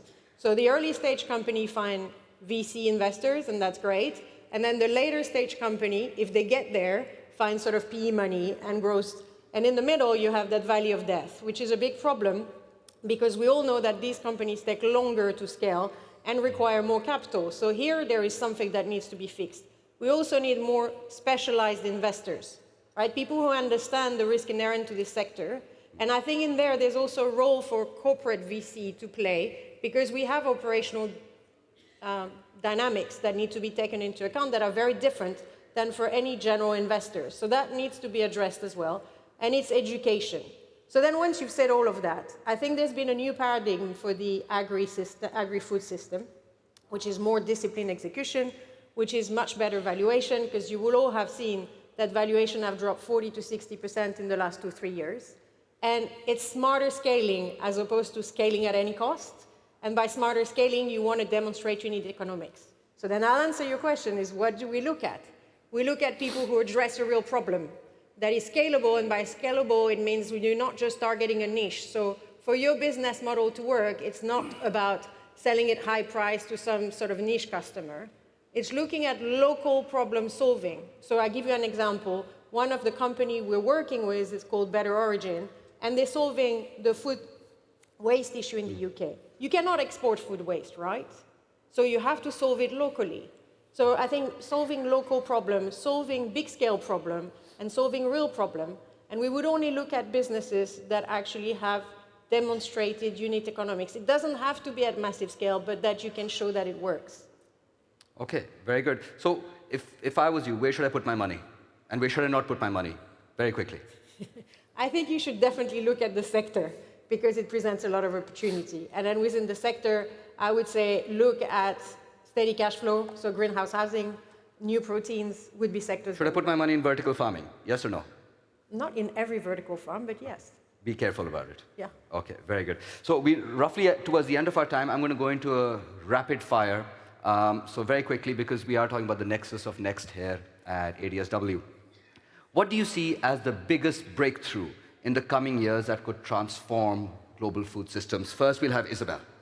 So I'm very excited to see the impact AI is going to have on our food system, because we see what it does to a lot of sectors.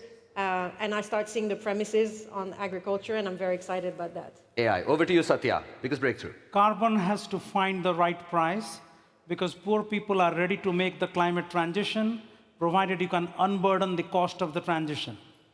Then they will do everything you need, because a problem created by 8 billion people is not going to be solved by a few governments and a few corporations. Very good. Everybody has to step up and make the right thing happen.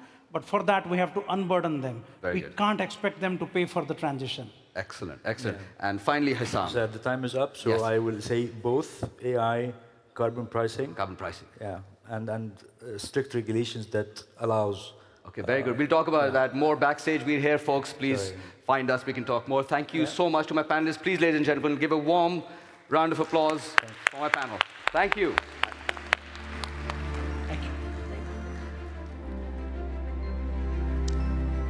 Many thanks to all of you for a very engaging panel indeed on food systems. Thank you very much.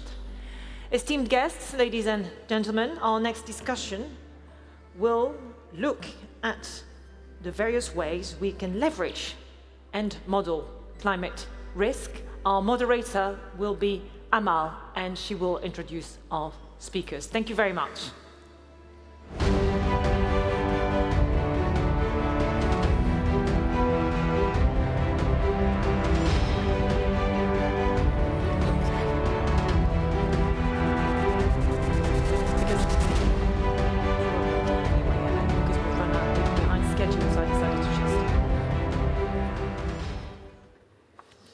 Hello, everybody, and welcome to this session.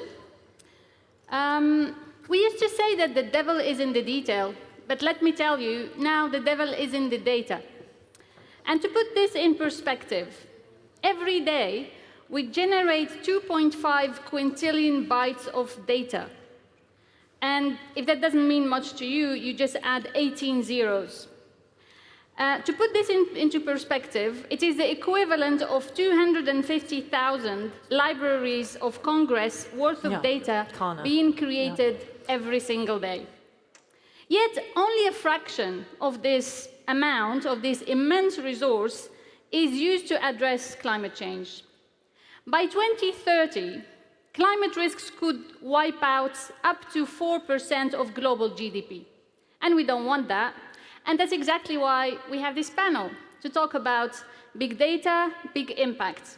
Let me introduce our fantastic lineup of speakers.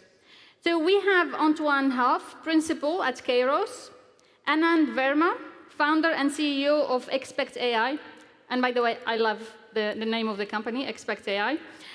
Scott Pearl, principal at Global Infrastructure Partners, and Aaron Pinnock, Climate Integration Lead at Mubadala. So welcome, everybody.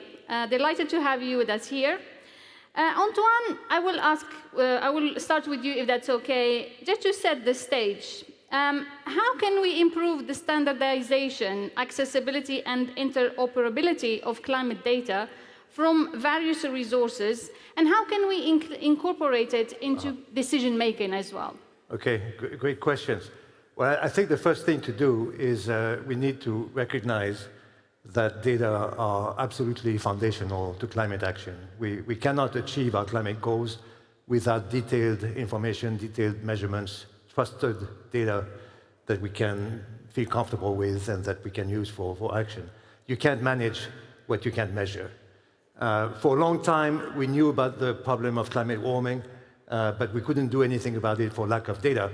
The good news is we now have a proliferation of data from AI, from satellite imaging, from remote sensing, from geolocation data, from all kinds of sources, and that's great. The problem today is no longer the accessibility of data, the availability of data. It's, the problem is to manage the proliferation of data. We're almost at the point where our success in our ability to generate data about climate, about the climate footprint, greenhouse gas emissions, climate risks, the energy transition, risks becoming a victim of its own success because there's so much data out there, some of which might seem conflicting or give the appearance of being conflicting. So there's indeed a need for standardization, and there's a need for integration of the data with the workflows. Standardization, I think, is a key issue, and to reconcile potentially conflicting data, to harmonize data, to make sure we speak the same language, we compare apples and apples. I think the challenge of standardization is very different depending on what we measure, what kind of data we're talking about. On a scale of 1 to 5, Carbon is probably a one. It's probably very easy. We all understand what carbon emissions are. We know where they come from. They're a direct byproduct of using fossil fuels. There's no big question there. Methane emissions, more complicated, invisible, not linked to consumption, really an accident of production of oil and gas, also agriculture, waste, much more difficult to measure. There's a lot of effort underway right now to standardize data, led by NIST, the US National Institute for Standardization and Technology, I think, the UK Space Agency, a few others. We are, in our company, we participate in this effort. It's moving ahead.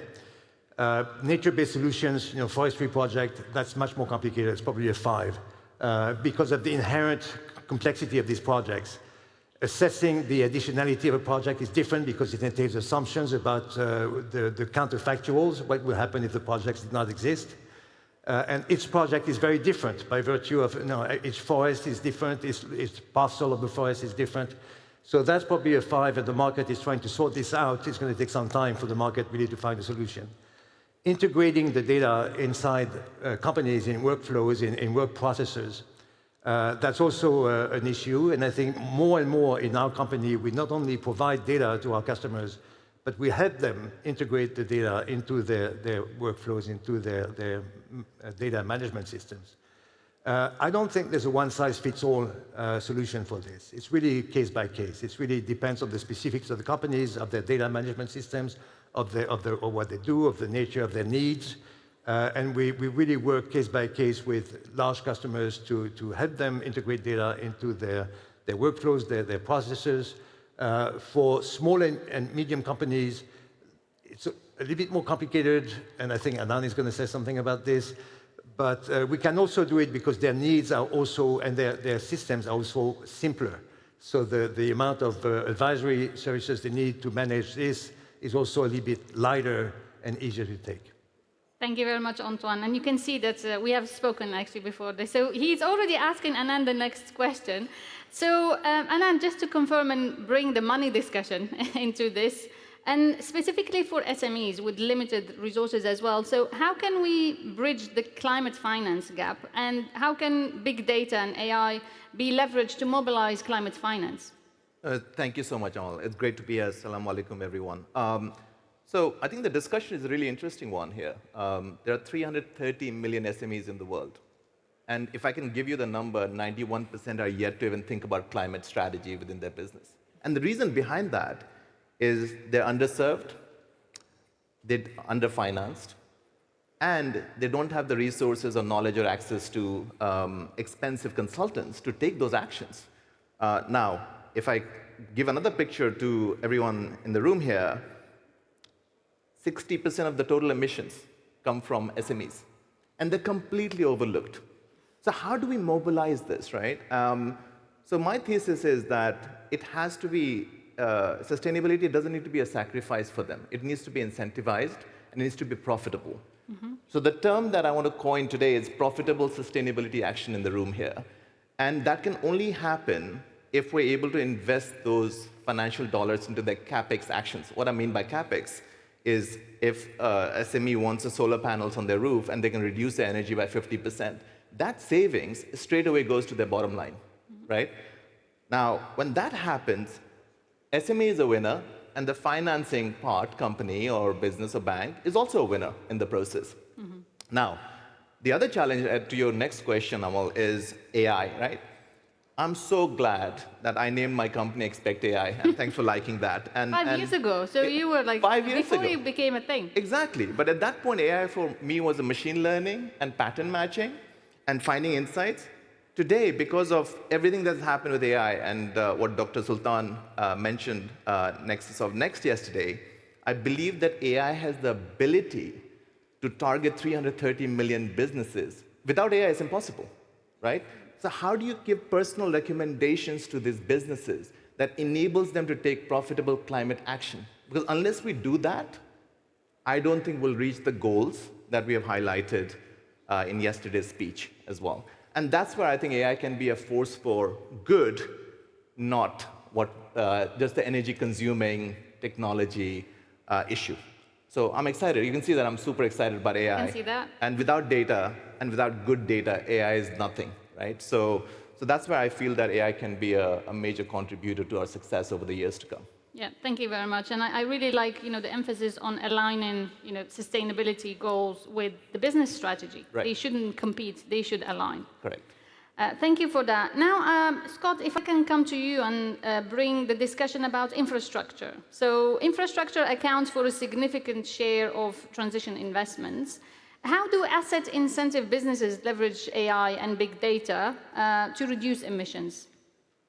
We think that, just to touch on your infrastructure point, we think about half of the $100+ trillion that is needed to rework the global economy for decarbonization is going to come from infrastructure investments. So it's absolutely critical to achieving those objectives. We're about $170 billion dedicated infrastructure asset manager. We have a team of about 50 people focused from a top-down perspective, from a long-term perspective, how to drive decarbonization in these businesses. We put them through what we call a master framework. You have to measure, you have to set targets based upon what you've measured. You need to track your performance and then have accountability and report that performance. We do that across our companies that have $70 billion in revenue and 115,000 employees. And taking that long-term view has enabled us to already notch some meaningful wins. When we think about our airports business, which has 100 million passengers a year passing through it, we have been able to use machine learning and AI to adjust the energy usage of the buildings at, for example, at Gatwick Airport to time when passengers are at peak demand and at lower levels of demand. We've been able to generate a 20% savings in energy usage, and that's dropped through to the bottom line. For methane emissions, we're a large owner of pipelines, and we're employing satellite data, drone data, putting that through analytics and AI to predict and repair and get ahead of those very harmful methane emissions. On renewable power, we're a large owner, 20 gigawatts plus of renewable power globally. We have, through our team, built our own tools to capture the substantial data that comes from wind generation to produce more energy and to get ahead of predictive maintenance. And maybe bringing it back to the point about how do we take all this data and put it through the tools that are available.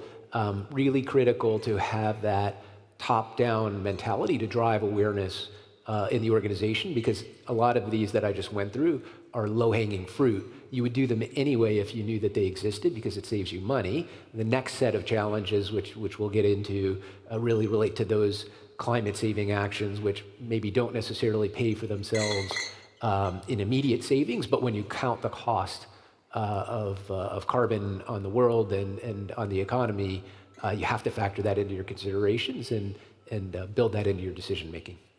Thank you very much, Scott. And that's very concrete, example of how we can make sense of this huge amount of data, harnessing technology and AI. Aaron, if I may come to you now and talk about the frameworks that can enable us actually to accelerate, sharing data. So in terms of policy, what policies can we put in place to incentivize companies to share data, especially when we talk also about confidentiality, which some companies are obviously worried about? Sure. So I think clear policy is absolutely crucial to what we're trying to do in the sustainability space. To have that clear articulated policy and a policy guidance and landscape is second to none. And I think to Antoine's point earlier, I think 5 to 10 years ago, we were in the space of a bit of a, where's the data? We need more data. We were crying out to policymakers, we need this policy to be able to give data, to be able to integrate into our systems. And I think now we're at an inflection point. You've got SFDR coming into Europe. You've got IFRS S1 and S2, which is following the TCFD. You've got all this alphabet soup stuff. I'm not sure if we have all the data that we need, but we're certainly at the inflection point to be able to put it into our systems. Another example as well on the policy side of things, which is maybe not the most great thing to talk about, but I think it really does help drive the agenda, is, for example, CBAM, so the EU's carbon border adjustment mechanism, which is now putting a price on carbon, or will do next year, on certain goods that come into the EU. That policy is now having a global effect, where you're starting to see a proliferation of carbon markets throughout the world. And one of the, going back to the policy parts of things, one of the things that's coming in the UAE is an edict on companies that are emitting over 500,000 tons of Scope 1 and 2 emissions to start reporting, assuring those types of emissions. So I think the policy scene is really crucial, and having these international kind of guidelines like CBAM which drive global markets is really empowering. The other thing that I would say is to Anand's point about SMEs really resonated. Mubadala is, as many of you know, is one of the sovereign wealth funds in the UAE. We're in a really privileged position where we have a national portfolio and an international portfolio. And one of the work streams that we ran last year is a project that we call Project Decarb, where we went out to a number of UAE-based portfolio companies and effectively said, we want to take you on your decarbonisation journey. So we measured, or with the support of consultants, we helped them measure their carbon footprint for the first time. We did energy audits of their operations, and we identified ways that we could improve the energy efficiency of their operations, which would realise not only greenhouse gas emission savings, but also, to your point, profitability. And it was an amazing outcome. These are companies that are predominantly SMEs, so they haven't focused on carbon too much because they don't have the expertise or the resource or whatever. But what we found in our study was over 70% of the energy audit initiatives that we identified were actually profitable. So it's low-hanging fruit that so many of these companies can action, and with the help of more data, bigger data, we can hopefully move from the getting into the nuts and bolts with the consultants. There is obviously a place for consultants to play, but use the data to enhance the insights. Can I come in just for Of 10 course, seconds, yeah. Amol? So I'll just give you some stats. There are three metrics that we're tracking. One is carbon saving. That's what we've been tracking for a long time. The second metric I encourage everybody to think about is the money saved or value gained, right? And the third one, which I'm really kind of interested in, is productivity gain. And with AI, productivity gain is one of the key metrics to use in taking decisions faster, which means that you're taking actions faster as well. So I just wanted to add to. No, thank you very much for that. And I think we like good news. So I think this feels like, because generally we talk about the challenge side of things, but these are examples that, give us also hope that actually, when you look closer, there are a lot of solutions and use cases that could accelerate, progress. So thank you for that. Scott, if I may come back to you and look into the energy and utility sector. I mean, they are highly regulated, and Aaron actually mentioned, a number of acronyms. I hope you are not completely lost in like a TCFD, TNFD, CBAM, and the like. But in these sectors that are highly regulated, how can we actually help industries to collaborate around the data? Well, I'll mention another acronym, which is the SEC. That's the U.S. financial regulatory body, and we're seeing with, as you're well aware, administration change in the U.S., some potential regulatory volatility around what our data reporting requirements are going to be in the U.S. That challenge is compounded by the fact that the electrification of the economy runs through utilities, and utilities, for example, in the U.S., there's 100 utility companies, there's 50 different states. They all have their own policy, their own rate design. It makes it more challenging to, even if you have the data and you have tools to inform your actions, if you don't have a utility rate design that allows you to, for example, reduce your energy usage at the time of day when it's everybody else is using their energy, you can't necessarily generate the carbon savings and the cost savings that you're otherwise intended.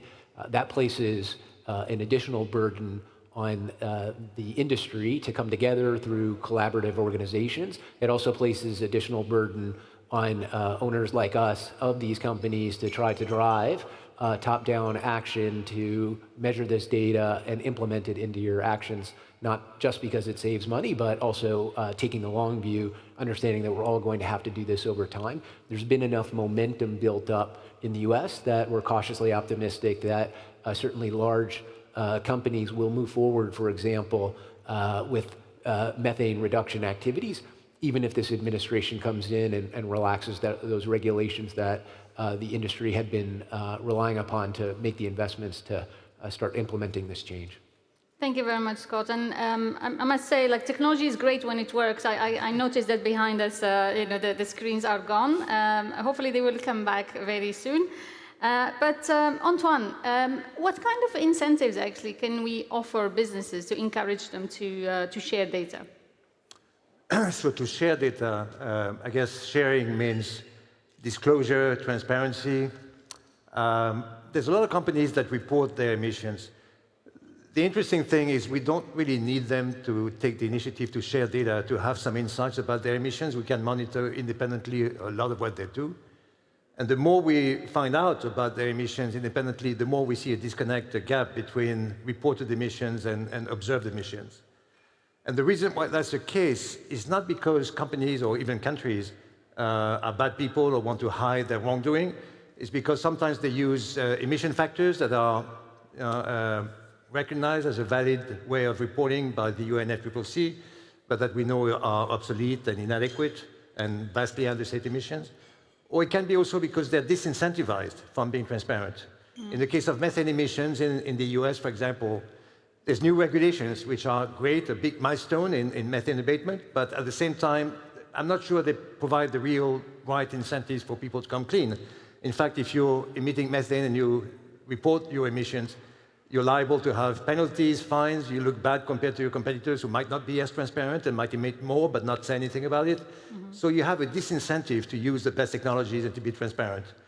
So I think we need to overcome this. And, but there's some good news, and I think we've seen a lot of progress. And I would single out 5 maybe factors that are really pushing things in the right direction. One is public pressure, civil society. You know, the transparency from satellite monitoring is creating publicity around some of the most egregious emissions. And we've seen the example of Turkmenistan and Kazakhstan, where we saw massive emissions of methane in the last few years. A lot of media information about this, kind of a scandal issue, and that has led to diplomatic pressure for those governments to come clean and these countries have signed on and are completely transforming their performance. Turkmenistan, Kazakhstan joined the Global Methane Pledge. They took real measures to reduce emissions. We see massive progress, and actually Turkmenistan dramatically reduced their emissions in 2023, when most countries around the world did not reduce or even increase their emissions.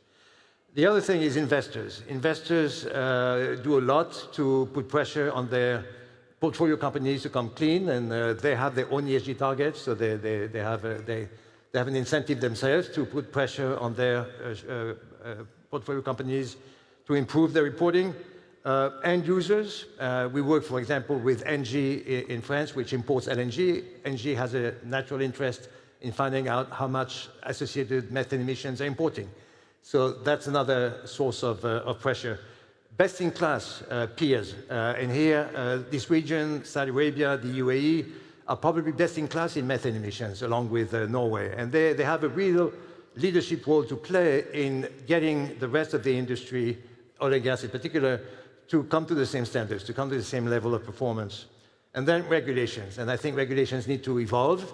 The first round of regulations that we've seen in Europe and in the US and other countries are great, but that's the V1. We might see a V2 that's going to be more effective. And there's a lot of questions about what's going to happen in the US with the change of government, whether there's going to be some backsliding in methane regulations. I think we could actually see progress, and methane regulations could go very well with tariffs. Trade policy could be a very powerful tool to get global emissions to come down. So I think there's a lot to look forward to. Yeah, no, thank you very much for that, Antoine. I think I will give each of you 30 seconds to just, I mean, we have like different, organizations represented on the panel. What are you most looking forward to? And if there is a call to action that you want to leave our audience with. Aaron, I will start with you. I think for me, I'm looking forward to moving away from sustainability in terms of the ESG and the old way of looking at sustainability, which I think is a large part of the backlash that you're seeing against ESG, or whatever you want to call it, into moving, and I think Anand put it really well, sustainability and profitability. We need to put sustainability into how we do business rather than putting business in how we do sustainability. And I think as an investor, that's what we're primarily focused on. There are three ways that Mubadala looks at how to integrate our climate strategy. One is investing into solutions, into the right solutions. So things like AI when done responsibly, renewable energy. Number two is engagement with our portfolio companies. So how do we engage with our portfolio companies to drive the right outcomes? And three, convening partners and trying to make the infrastructure to meet the climate goals. And so those three things collaboratively, I think, are what we're really looking forward to as Mubadala going forward. Thank you very much. Now, Anand, only 20 seconds Only because 20 we need to wrap up. Thank you. So look, I think the takeaway is AI for good, right? It's democratized. And the stats that were being shared yesterday around how quickly 200 million users are using ChatGPT and other tools, we got to use that, embrace that, because that democratization and user experience can change the game from me. And sustainability is a task, a job to be done. Make it easier for the end user, things will happen and we'll achieve our goals. Thank you very much for that. Antoine, very briefly. Well, I think we've seen tremendous change and tremendous progress in our ability to monitor emissions, to monitor climate, and to track our climate footprint. Key thing is the data are good enough today to take action. We shouldn't wait for the perfect data to take action. The data, what we should do is try to make the best of existing data. Meanwhile, the data will continue to improve. Yeah. And we so need... start where you are, regardless of the quality of the data. Thank you very much, Antoine. Scott. 2 quick points. One, top-down. Everybody in this room are leaders. There's awareness that needs to be driven throughout the organization to take advantage of this data and these tools to affect change. And then 2, take the long view. Yes, there will be volatility up and down in terms of people's attitude towards climate, but the direction of travel is clear. And if you keep your eye on the longer term, that'll help guide you. Thank you very much. That's all we have the time for, unfortunately, but it's a really interesting topic. Thank you very much. Please join me in thanking our speakers here today.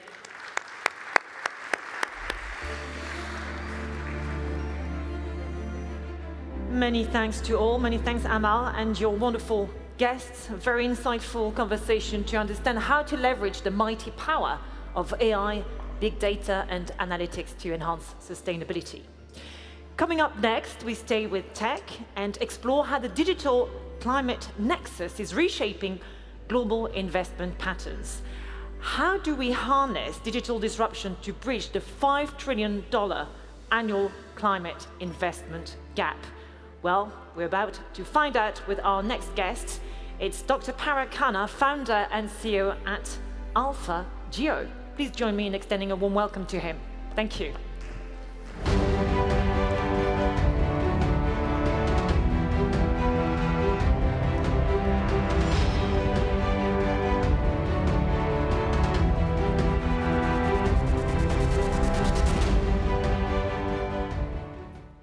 Good afternoon. Thank you so much for inviting me to join you today. We all know how enormous, seemingly insurmountable, the climate finance adaptation gap is. And what is so intimidating beyond that is how much larger the gap is for adaptation than for transition and mitigation. As many people know, the total percentage of capital committed to adaptation is less than 10%, of total climate finance. So today we're going to talk about how to bridge that gap in particular. And the approaches that we take to that cannot be merely tax-based approaches or cap-and-trade-based approaches. Instead, the approach that needs to be taken for addressing the adaptation gap is CapX, not cap-and-trade, CapX. Why is that so essential? Well, let's look at what happens when we don't invest sufficiently in adaptation. Why climate volatility wreaks such havoc around the world. We have the immediate, material, visible, tragic reality of the vulnerability of at least 3 billion people in the world to physical climate risk. There is the mass migrations that already are resulting from this. This is not a future scenario. This is today's reality. According to the International Organization of Migration, at least 1/3 of internal and internationally displaced people are accounted for by climate change today, a much higher figure than before. Then the immediate material damage and impact, the mispricing of assets. People speak of a climate Minsky moment, the idea of a sudden collapse in asset values. I need only tragically to point to the tragic fires in California, for example, which is a reminder that climate volatility is geographically universal almost. It affects countries rich and poor. And when you add all of that up, of course, there is the erosion of our fundamental aggregate GDP, which, according to some studies, could be as much as 30% of GDP as we move towards 2050, 2060, and beyond. Just last week, I published a column in the Financial Times looking at India, one of the world's largest economies, the world's fastest growing large economy, but also one of the most climate-stressed countries in the world, and pointed out that the GDP forecasts made by the IMF, the World Bank, Standard & Poor's, and so forth, do not factor in physical climate risk in making those projections. But if you do a bottom-up analysis of the Indian economy, sector by sector, primary agriculture, secondary manufacturing and industry, tertiary services, and look at the population density, the distribution of people, the economic composition, the climate risk, and model it that way, you would come to the conclusion that India's GDP is not going to grow as rapidly as anticipated. We ascribe to the Indian economy a correction of about $500 billion over the next 5 to 6 years, which is plausible, realistic, and it is something that a large economy can absorb, but why should it? Why not instead invest more in adaptation? And this is the fundamental mantra of our firm, Alpha Geo. I would say we have two mottos. One, because we are complex systems analysts, we know that the past is a very poor guide to the future. In other words, you cannot think in purely linear terms. Climate has to be introduced as a new kind of variable that is disrupting our previous models and projections. And the second is what you see here, resilience. Risk minus adaptation equals resilience, something very formal. And resilience, the quest to measure what this word actually means on the ground, in reality, is what motivates us. Because it is the right word to use, but unless you put numbers, flesh and bones and meaning to it, it doesn't get taken as seriously as it needs to. So the measurement, the quantification of resilience is what we are all about, because that can translate into real investments in adaptation. How does it work? It starts as a domain of geospatial data science. We take climate models covering all of the principal physical climate hazards, flood, storm, heat, fire, drought, sea level rise, and so forth, and we downscale them to as granular a level as possible. And all of that granularity also has to be harmonized to a common resolution. That way, when you look at any place in the world, you can see each risk individually and the composite risk for that location. Now, that is just the risk side. What about the adaptation? You can't calculate your resilience unless you know how adapted you are. And we can talk about risk all the time. Measuring risk, whether it's, again, transition risk or physical risk, has become a major global service, but in a way commoditized. What is the value of adaptation interventions is the missing piece of analysis that we try to focus on. In other words, we're capturing and downscaling similar geospatial data about the presence of seawalls, flood control measures, surface porosity, flood control measures, fire stations, all kinds of physical investments, whether they're made by the public sector or the private sector, and scoring the effectiveness of that adaptation. And then you have your risk and you have your adaptation, then you can know the resilience of a place. And if you do, you then have a roadmap. You know what you need to invest in, where you need to invest in it, and when. And the when, of course, is yesterday for so many places that have been caught off guard. All of that has to go on a map. The reason is because in the asset management world or as investors, you don't just think about absolute performance, you also think about relative performance, right? How well or how resilient is one place versus another place? And that's going to shape how you invest, where you invest, and what you do to strengthen a place in order to meet global benchmarks, global standards, such as what we have depicted here. And so a heat map like this helps you develop these risk and resilience profiles. And you can aggregate this data from the level of a pixel to a village, to a town, to a city, to a province, or to an entire country or entire region of the world, and pinpoint where adaptations are going to have the most significant impact. And again, ultimately, this is about preserving economic value. It's also, of course, about preserving societal stability. Because at the end of the day, if we can create those incentives, again, not punitive incentives of taxation, but positive incentives to invest in adaptation, that is what is going to avoid some of those negative, pernicious externalities and downward spirals that I was describing at the beginning. We know, we don't need to be told anymore, that places that don't adapt are going to suffer the physical loss, economic loss, and have their economies debased and populations decline. What we need to focus on is the positive incentive to invest in adaptation. Because if we do that, places such as the UAE, of course, has done extraordinarily well, despite what, according to a climate model, looks like a very worrying climate profile. A country such as the UAE has made extraordinary investments in adaptation, and what has it seen as a result? It's attracted people, capital, and business. It's grown its economy much more than it otherwise would have, and it's delivered outsized financial returns. And that is the win-win positive impact that investing in adaptation can have. It boosts resilience, and it ultimately leads to a world in which perhaps, despite all the complexity that confronts us, we can still keep on track towards our common goals. Thank you very much. Thank you.